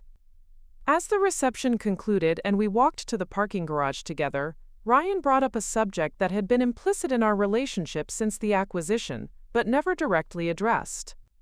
"You know," he said, his tone unusually reflective, "I owe you an apology for a lot of things I said over the years about your business potential." I looked at him with surprise. Ryan had never been prone to direct acknowledgement of past mistakes, preferring to simply move forward without revisiting previous conflicts. "The wedding reception comment especially," he continued, "about you never being able to build anything significant or disrupt established markets. That was wrong. Not just factually wrong, but wrong in a way that probably held both of us back from working together when we should have been collaborating all along." It was the most direct admission of error that I had ever heard from my brother, and it carried more emotional weight than I had expected. "We were both figuring out our professional identities," I replied diplomatically. "Competition probably pushed us both to achieve more than we might have otherwise." Ryan shook his head. "Maybe, but it also prevented us from recognizing that our different approaches could create something stronger than either of us could build independently. The Meridian acquisition isn't just saving my company, it's proving that methodical strategic thinking and innovative technical vision work better together than separately." As we reached our cars and prepared to head home to our respective families, Ryan added one final observation that captured the profound shift in our relationship. "You know what's funny?" he said. "All those years I was worried about proving I was the successful sibling, and it turns out success isn't a competition. You building something significant doesn't diminish what I've accomplished. If anything, it makes both our achievements more meaningful." Driving home through the Seattle evening traffic, I reflected on the truth of his observation. The brother who said I'd never amount to anything had discovered that my success actually enhanced, rather than threatened his own professional satisfaction. And I had learned that the most fulfilling victories weren't about proving someone wrong, but about building something valuable enough to transform even the most difficult relationships into collaborative partnerships. 6 months ago, Ryan's company had been failing, and our relationship had been defined by years of competitive dismissal. Now his technology was helping Meridian compete for transformative government contracts, and we were working together on strategic initiatives that leveraged both our capabilities. Sometimes the best revenge really is success, but the best success is generous enough to lift up everyone around you, including those who once doubted your potential. Up next, you've got 2 more standout stories right on your screen. If this one hit the mark, you won't want to pass these up. Just click and check them out.